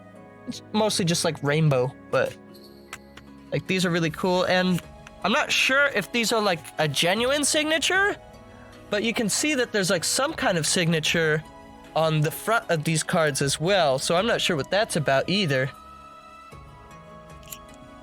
Looks like Fire Emblem Heroes. It's just called the trading card game TCG Fire Emblem Zero. That's the English part of the translation anyways, which you can't really see that well. But yeah, Fire Emblem cards. Really cool. Okay, so here we are on Deer Island. I forget the name of it. It started with an M. This is where we went to go do our traditional Japanese tea party. But before that, we walked around. We saw a bunch of vendors, of course. It was a cool My Neighbor Totoro shop area. Oh yeah, there was a bunch of deer, like, did I get a photo of it? There was like a deer, yeah, this guy. This dude was like blocking off this restaurant. And when we came back earlier, like there was like a line like to get around the deer. And like he just didn't want to move. And that is not a statue, that's a real deer. Like you can maybe kind of see him move around a little bit. I'm not sure what he was doing. But yeah, there was a Totoro shop over here, which was really neat. Oh, no, we came back. Yeah, we came back and then there were two of them. And more. So, yeah, it was crazy. The deer here were a lot more friendly than the ones in Nara. Like, the ones in Nara, like, genuinely were seen as like a sacred thing. Like, that's why, like, a lot of the advertisements were like, oh, City of the Deer. But here, and also in Nara, there were a lot of, like, vendors that sold, like, cookies to give to the deer. Here in, Mijima, I believe, there were, as far as I found, no, vendors for the deer. So the deer were much more... If they approached you, it's not like they were expecting food from you. But here are those gacha machines that I was talking about, the little coin things. You just put like 100 yen and then it gives you stuff. And of course, you know, more vending machines! Everywhere you go, you'll find a vending machine. So here's my flattering photos of me trying to play a Japanese game and wearing a, what the hell are they called? Kimono. This is my sister and I. It's still called a kimono even when a male wears it, apparently. So that was something that I didn't know. I thought there was a different name for it, but apparently not. But yeah, so we had an actual like Japanese like tea party, which I don't think I got any, yeah, I didn't get any photos of that, but there was, they sit you down in front of, or you sit down on the bamboo flooring behind the line, and then you like have to like say something. I forget what we said, but we like did like this thing where we like bowed and we said something, and then, the green tea. So let me tell you about the green tea in Japan. On the flight to Japan, I flew in on ANA Airlines, and I didn't know that green tea in Japan was different from, you know, like Lipton green tea, which is what I genuinely drink a lot of Lipton here at home. And the Japanese flight attendant was speaking mostly in Japanese, but when she realized I didn't speak any Japanese, she tried to say, oh, would you like green tea or water? And I was like, oh, they have green tea on the plane. Let me get some of that shit. So I did. And it was green beans. I shit you not. The flavor of Japanese green tea is just liquid green beans. The whole time. I didn't know. So, even during this Japanese tea ceremony that we did, that was also green bean tea, which, you know, I had to scoff down. I like green beans, but I don't know if I just like the broth of green beans. I don't know. So I don't really love that. But apparently it's Japanese people love it because it was also sold in a lot of those vending machines that we keep seeing. So unfortunately this is some people might know of the gate that comes out of the water. That's this here. It's also being like renovated. So unfortunately we didn't get to see that really much, but we did, however. So there it is there. But we did get to walk around the island a little bit. Very serene place. I like this. I would go to Japan in a heartbeat. Let me just say that. I loved my time in Japan.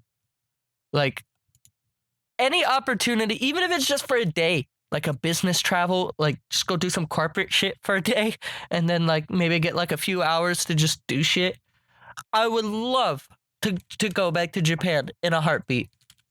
And, you know, the scenery is one thing, but, you know, if it's just going back for some of the arcade games, like shit, let me win a few more Kirby's out of there. The picture of my dad. Listen, just don't ask questions. I don't know why I have all these photos.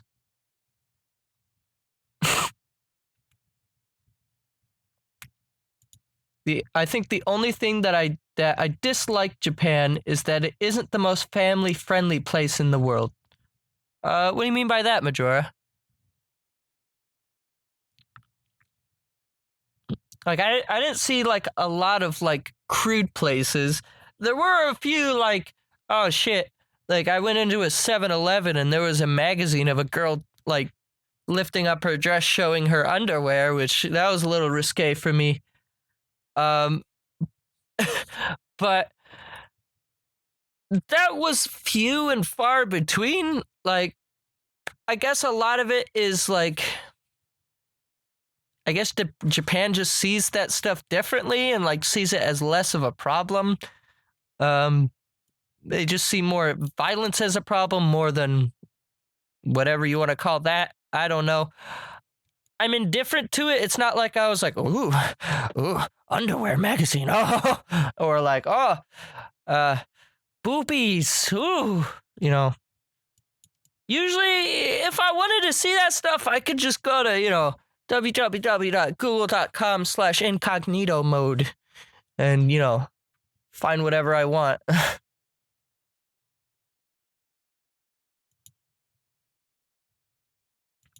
But here's a sushi go round. So we're finally back in Uraga after like 7 days of traveling around. So the whole next day after we were on that island, that whole next day, I didn't take any videos because it was just traveling home. Actually, this was that same day. This was at the end of that day. So we went to a sushi go-round place where they have these plates of food that go around, and if you want it, you just pick it up. There was also a screen right here. You can kind of see it. Did I get a better photo of it? Okay, here we go. There was these screens here that you could order from. They did, fortunately, have an option to switch to English mode. So, there was that. Oh, there's my music. I was wondering where my music went. They had fries as well. If you weren't looking to be risky with the sushi, don't worry. They had fries. But you could order whatever you want off the screen, and if it wasn't just gonna come by, you can make it so it gets put onto the conveyor by ordering it. And it was really good. I genuinely don't like the seaweed wrapped sushi that Americans make, but some of the sushi here, which there was a surprising amount of sushi that wasn't the seaweed wrapped shit. There's my sister. Hello. There was a surprising amount of it that was just, you know, like this is like a tempura sushi, which I've come to find I love shrimp tempura. So, you know, there's also cooked sushi. That does exist. But yeah, you stack up your plates, and basically the way they determine the price and like what your bill is like the color of the plates. So this is like, I believe the yellow plates were 300. Oh no, they were 100 yen. This was like 250, or maybe they were 300. These might have been 300, 350, and then the black ones were 500, I think, maybe. And then you just stack up your plates and then you pay for it at the end. I don't remember the exact prices, so that might be wrong. But here's more of those machines. I also happened to find a machine that dispensed machines. I'm not kidding you when I say this. For 200 yen, $2, you can buy a miniature gacha machine. What the hell?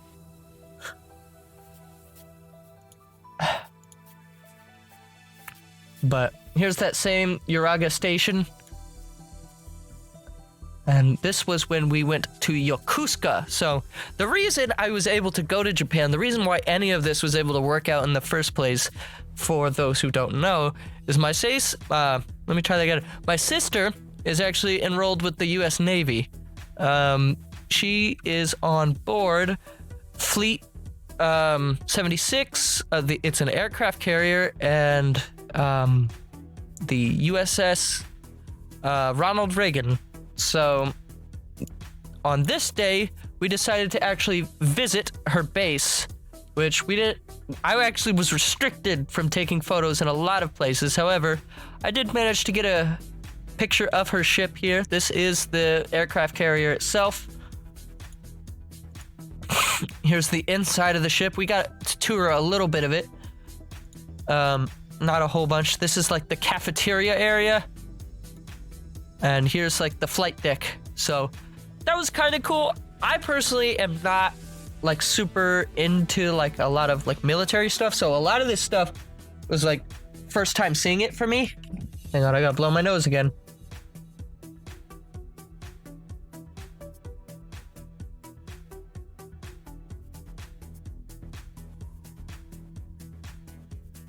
Sorry about that.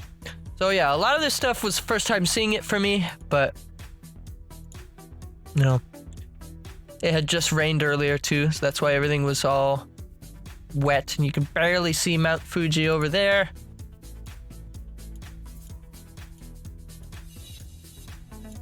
But yeah, afterwards we went to this really, really good steak place. This was another place where they give you a hot plate and they tell you to cook it yourself, but holy shit, this place was really good. This is in my top 5 easily. This isn't the one I was talking about. This isn't my number one. My number one's still coming up. We haven't gotten there yet, but this place was really fucking good. Really good. Like, I genuinely thought when I was going to Japan that a lot of the food I wasn't gonna like, and I tried a lot of different kinds of food. A lot of it I didn't take photos of even going to, so I'm maybe even forgetting that I even tried it. But, like, I was expecting to not like much of the food, but I genuinely like a lot of it. Now, on the flip side, I didn't really like a lot of the drinks that they had in Japan. Didn't like green tea. I didn't like most teas at all. And I just mostly picked up a Coke every time I saw a vending machine that had a Coke in it. But here is what Americans call Blue Street, because this lights up all blue. And it's like this all year round. I don't know why it gets like bright like that. My phone is like, oh, what are you trying to focus on? But what is this music? This isn't even fucking this isn't even Okami music anymore. Let's just do this one. Actually, you know what? Hang on, I got my own music that I can pull up real quick. I don't know why we suddenly went into Donkey Kong trap music, but okay. We'll just listen to some Persona.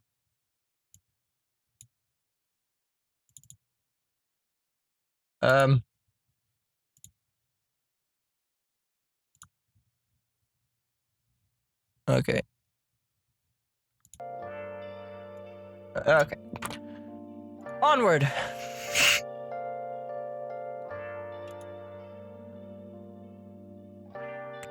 So this is Yokosuka, where the naval base is.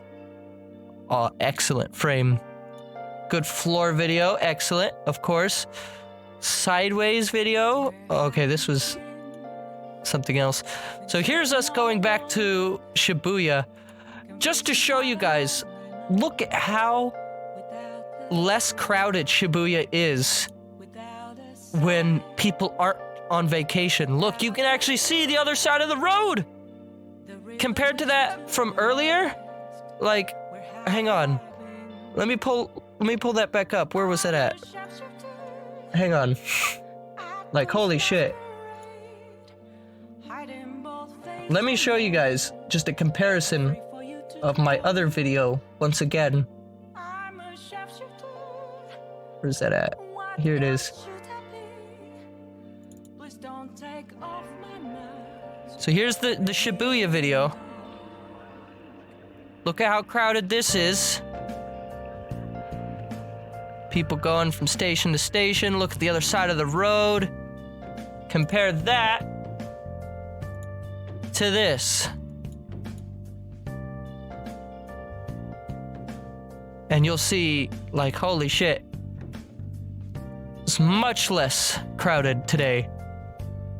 So, we decided to take advantage of this was, I believe, the very last day I was in Japan. That we decided, alright, we're gonna take advantage of this last day, and we're gonna try to go back to the Nintendo store. And guess what? Not a single wait to get inside. So, we managed to get inside. And I managed to spend like $130 on a few things. This sweatshirt, you might have noticed, is one of them. It's a Splatoon shirt. It's very expensive. Let me just say, Nintendo, I love you, but you do not need to be that premium. Like, holy shit. But yeah, I like this sweatshirt a lot. I wore this pretty much the whole way home. What else did I get? I got some other stuff that's around, but, I'm trying to think. I got a tie. I got a Mario tie. Oh, my phone case, wherever my phone's back over there. I got a new phone case that's Splatoon, and I got some pins that were Splatoon themed. The Zelda stuff was pretty cool. I really liked this. This is a phone case right here. It's like one of those phone wallet things. And then there's these books here. These were like books that you could write in. And this link was just so pristine and high quality. Here's all the Kirby stuff. Of course, I was in heaven the whole time. Oh, I did it again. What the hell? Why am I like this? Oh, let me go back. God damn, why am I like this? So, let's look at this. Okay, so Link. Like I said, I don't know why I keep forgetting to switch back here. Yeah, so the wallet is this guy right here. I hate how fast I'm going through. Wish I was just a little slower with the camera movement here. So yeah, this phone wallet case is really neat. And this right here is a book that you can write in. And here's the Kirby stuff. Yeah, Link had a tote bag. It was huge. That tote bag was huge. Like, the video I just took didn't do it justice. Like, that thing was like genuinely, like, this big, okay? But I love these Kirby, I think they were stickers. They're like steampunk Kirby shits. I love them. They were brilliant. And here's all the other Kirby stuff. And then, yeah, here's the two perfumes that I got. I went back to the Capcom store and took a picture of it again. And here's the other, I finally found more Ace Attorney stuff after I went back. So there was like a golden ruler. uh, there was like these sum sum things. A can badge, which I don't really know what that means. But there you go, a phone case. There wasn't that much Ace Attorney stuff here, which I was a little let down by. Ace Attorney is probably my favorite Capcom series myself, but there was still enough for me. I can now smell like what Godot smells like, I guess, which surprisingly isn't just coffee. It's called a bean plushie. Yeah, probably actually, because they were filled with beans. So yeah. So here's another one of those places where you cook yourself. This was the place that I think was my favorite place in all of Japan. This was on the last day in the mall where the Nintendo store is, was this place. And holy shit, the Parco Mall. How to enjoy hamburger.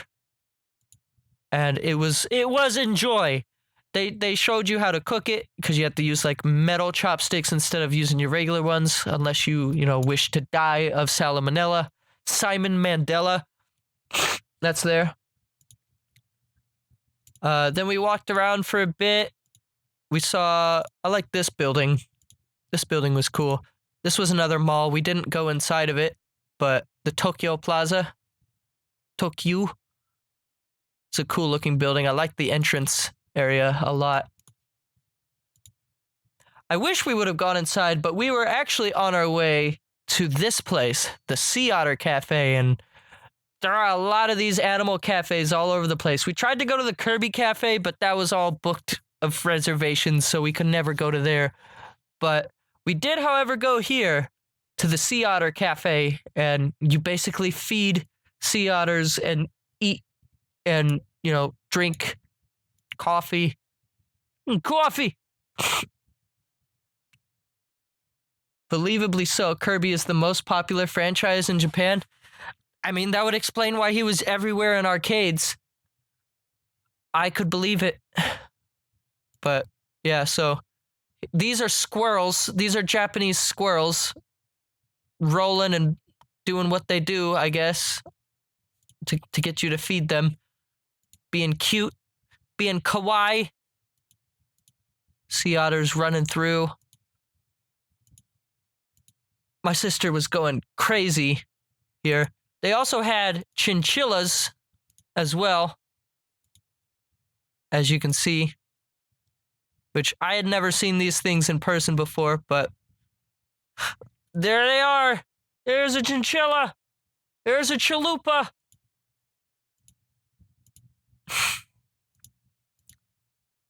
Look at him. Look at he. Look at he. He's chunky. Look at how chunky he is. I love him.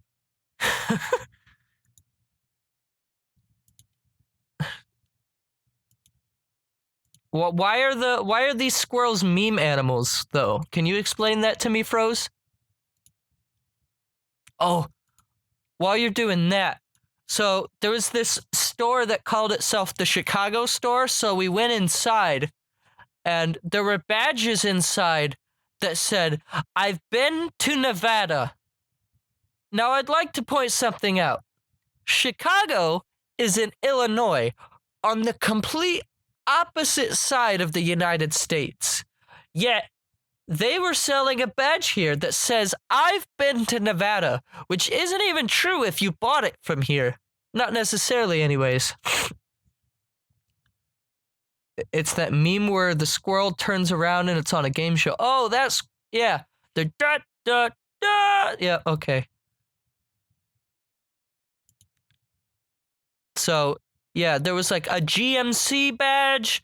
Like, this place hit it hard with trying to make sure that they were like an American store.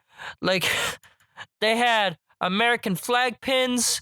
They had Confederate flags. I heart a soldier. I heart roulette. It was beautiful. Also, quick question for all my fellow Americans.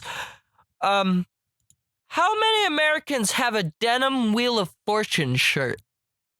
I'm going to bet 0. I don't think we wear this. Also, there were a lot of shirts there that said the North Face. I don't know what the North Face is. What is this? Is that a show? What? I have no idea what it is. Oops, I didn't mean to actually close that. Shit, I'm still not done. There's still more. Let's see. All right, there we go. So here's an Apple store. We didn't go inside there, but just a huge store selling a bunch of iPhones and stuff. People wear clothes with that name on it. But what is the face? What is the North Face? I don't understand. I don't know what it is. I don't know what it means.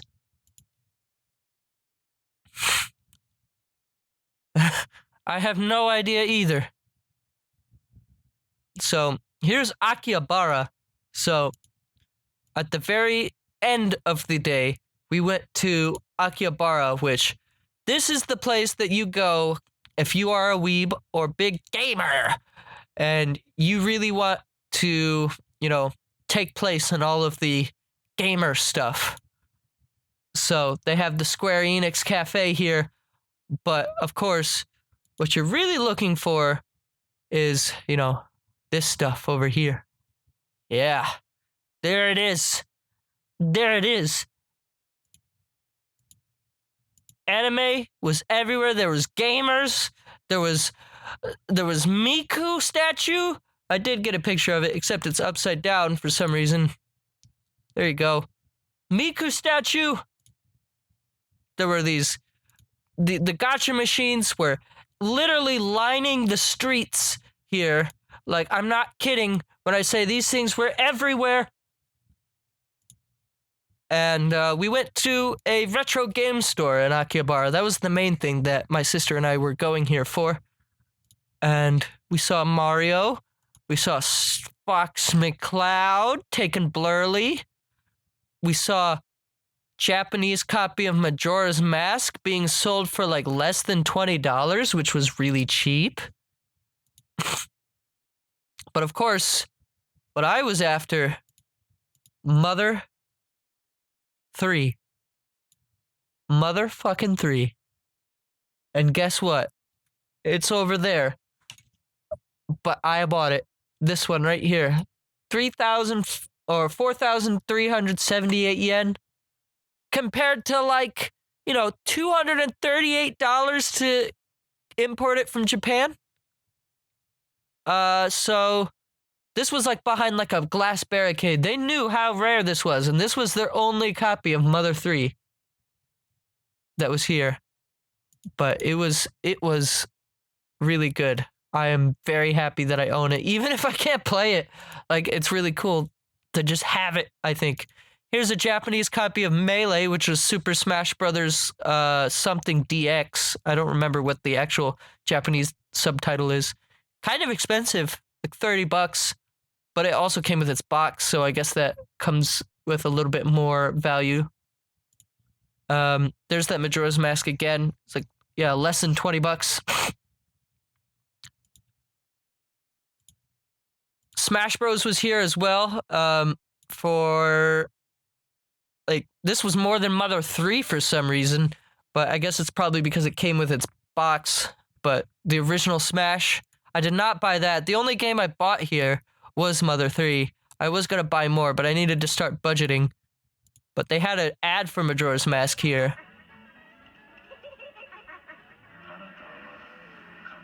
This was like the original Japanese ad for Majora's Mask.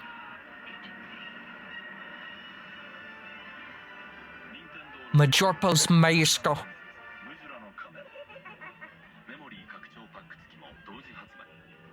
Absolutely beautiful. And then Ocarina of Time right next to it. Ocarina of Time being even cheaper than Majora's Mask, which is not that surprising.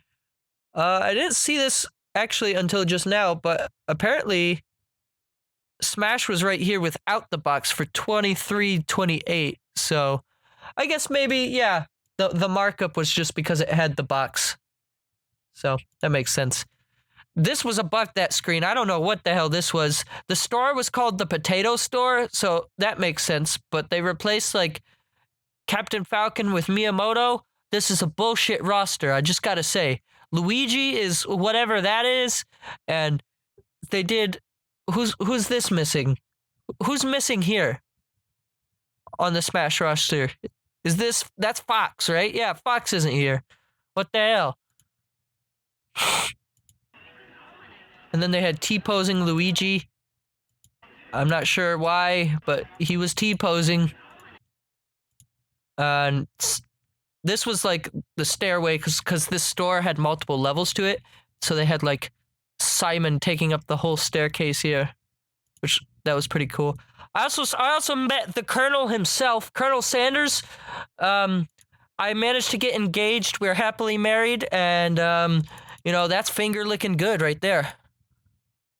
So anyways, Fire Emblem cards. This is the store I was talking about earlier that just had all of the cards on display, or at least a good chunk of them. They had like, for 50 cents you could buy like the sprites, which that's kind of cool. Or 30 cents for this character who apparently no one cared about. Rip them, I guess. They had your boy Dimitri for 50 bucks. You could buy the Dimitri card. They had that girl that I don't know yet. I actually picked up Fire Emblem before leaving for Japan. I've been playing it off and on. I'm playing through the Golden Deer route. But yeah, they had Claude. Yeah, Claude. Oh, that's beautiful. Shut up, past me. And, you know, I don't know who that person was.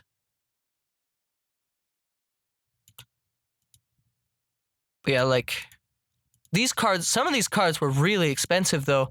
Like this one, like, look at the price difference here. Like, I can't really see who that is because this was all behind, like, a glass barrier. They had, like, Azura, I believe, the blue-haired chick from Fates. Yeah, this one right here. This one is, like, 40 bucks. I believe that's 3430. It's kind of hard to see. Yeah, I mean, yeah, because they're rare, but I really like the way that these cards looked. The Almond Celica cards looked sick. Here's just an arcade and Akihabara. Here's Naruto. I know I'm saying that wrong. I say that wrong just to be, you know, like that, but here we go. And then Boob Girl. I don't know who you are, but you were there too. Gundam was there. There's my copy of Mother 3.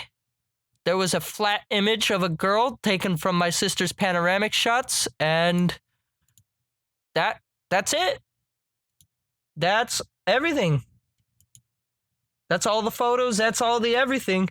I did, however, manage to pick up a few snacks before leaving. This shit is really good. This is like a chocolate wafer. It tastes like Oreo O's, but like better. It's like slightly crunchy. Snack review stream? Okay. This right here. Chocolate. You know what? No. That tastes more like... It tastes more like Cocoa Pebbles.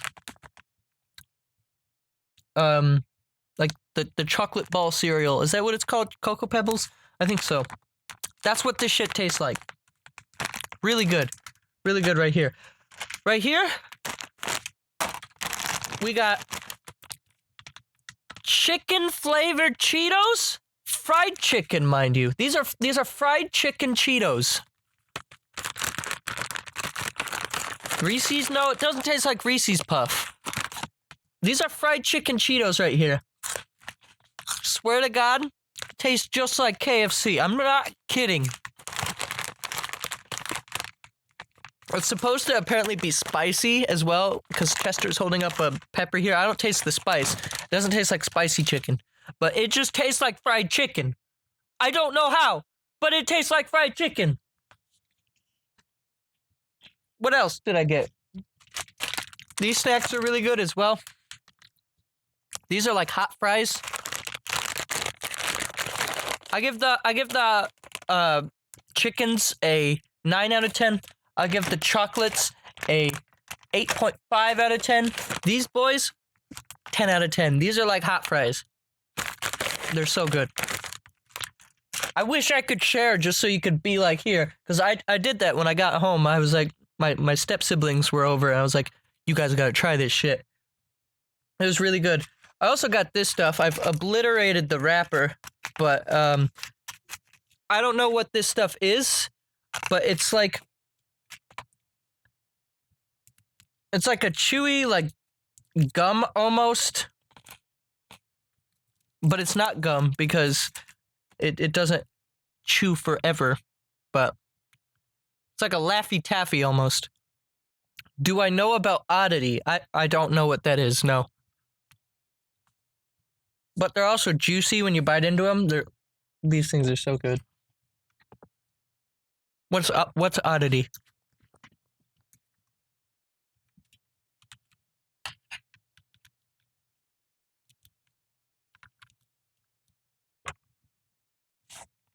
My desk is a complete mess right now, but that's okay. It's basically Mother 4. Is it like canon or is it like a fan project or what?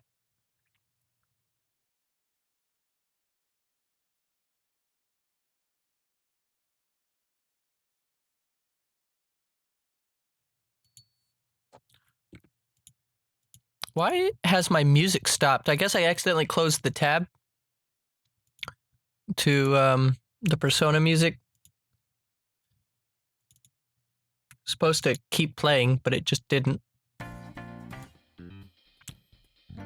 It's a fan project that may be an indie game. Okay. It could be something that I would check out. Is there like a demo or something available for it?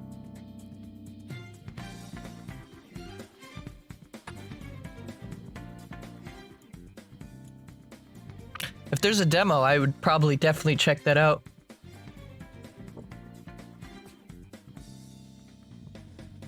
I also got this little Splatoon Inkling squid. There is no demo. Okay, well, if there's any news about it, keep me updated. There's a trailer. I'll look at it after the stream. But the question is, it's been 2 hours of me just talking about Japan. Do we want to play anything now? I've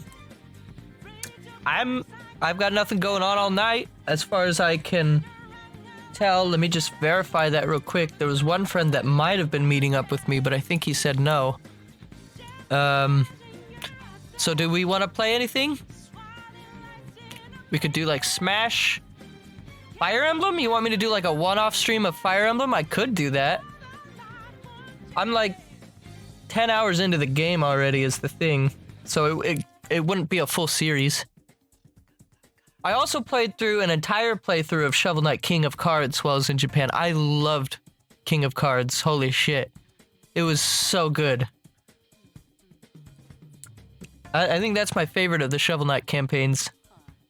Highly recommend it.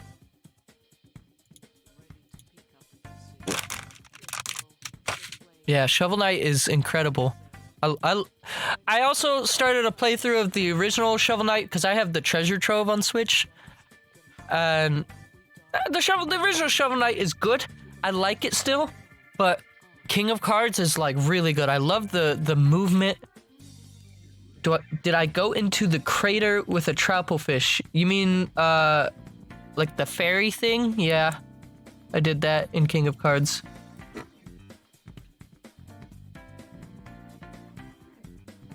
The rejuvenation, like, void of doom.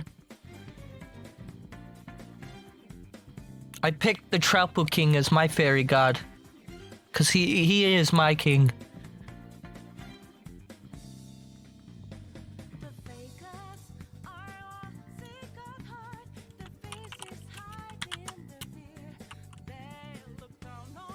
there's a special thank you message once you beat all 4 stories. Oh, I haven't done that yet. I've gotten, like, I have, like, 2 more of the order left on my Shovel Knight campaign. But I did manage to pretty much 100% King of Cards. I just didn't get all the cards, but I did everything else.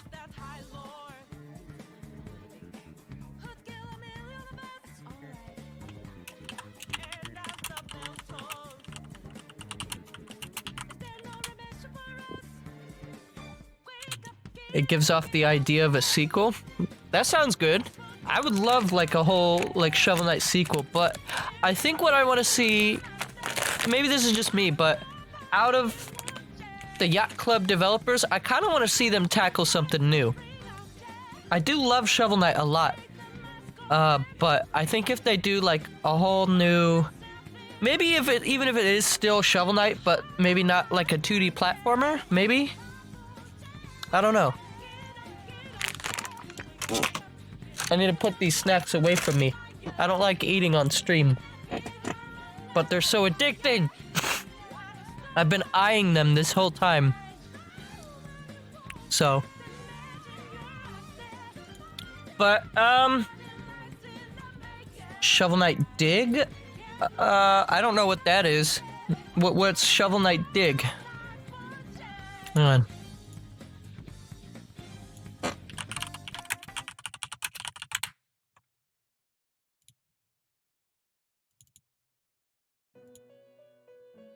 Shovel Knight Dig, Yacht Club Games. Wait, what is this?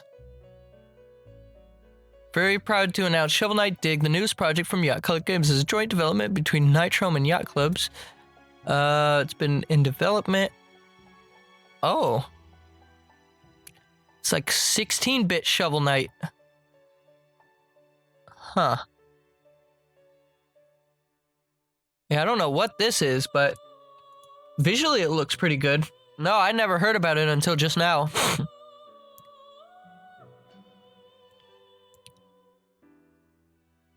And it looks like they got Jake Kaufman to do another soundtrack. That's good. I believe that's the same guy that has done all the other Shovel Knight music, so I am all for that. So what is Shovel Knight Dig then? What is this? Is this the sequel, or...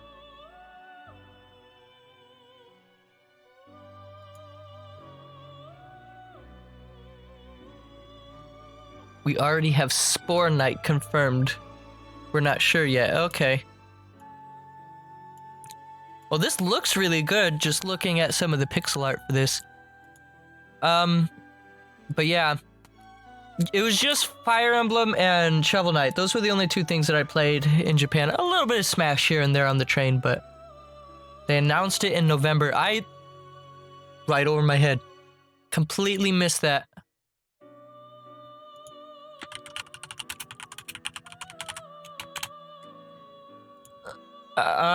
So, do we want to play another game, or do we want to call it a stream here tonight, is the big question on the mind. But what I do want to do is I want to seal off my snacks so they don't go bad.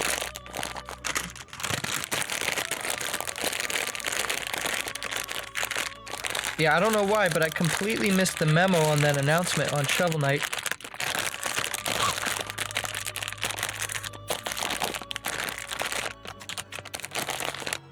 There we go. I'll put them over here. Excellent.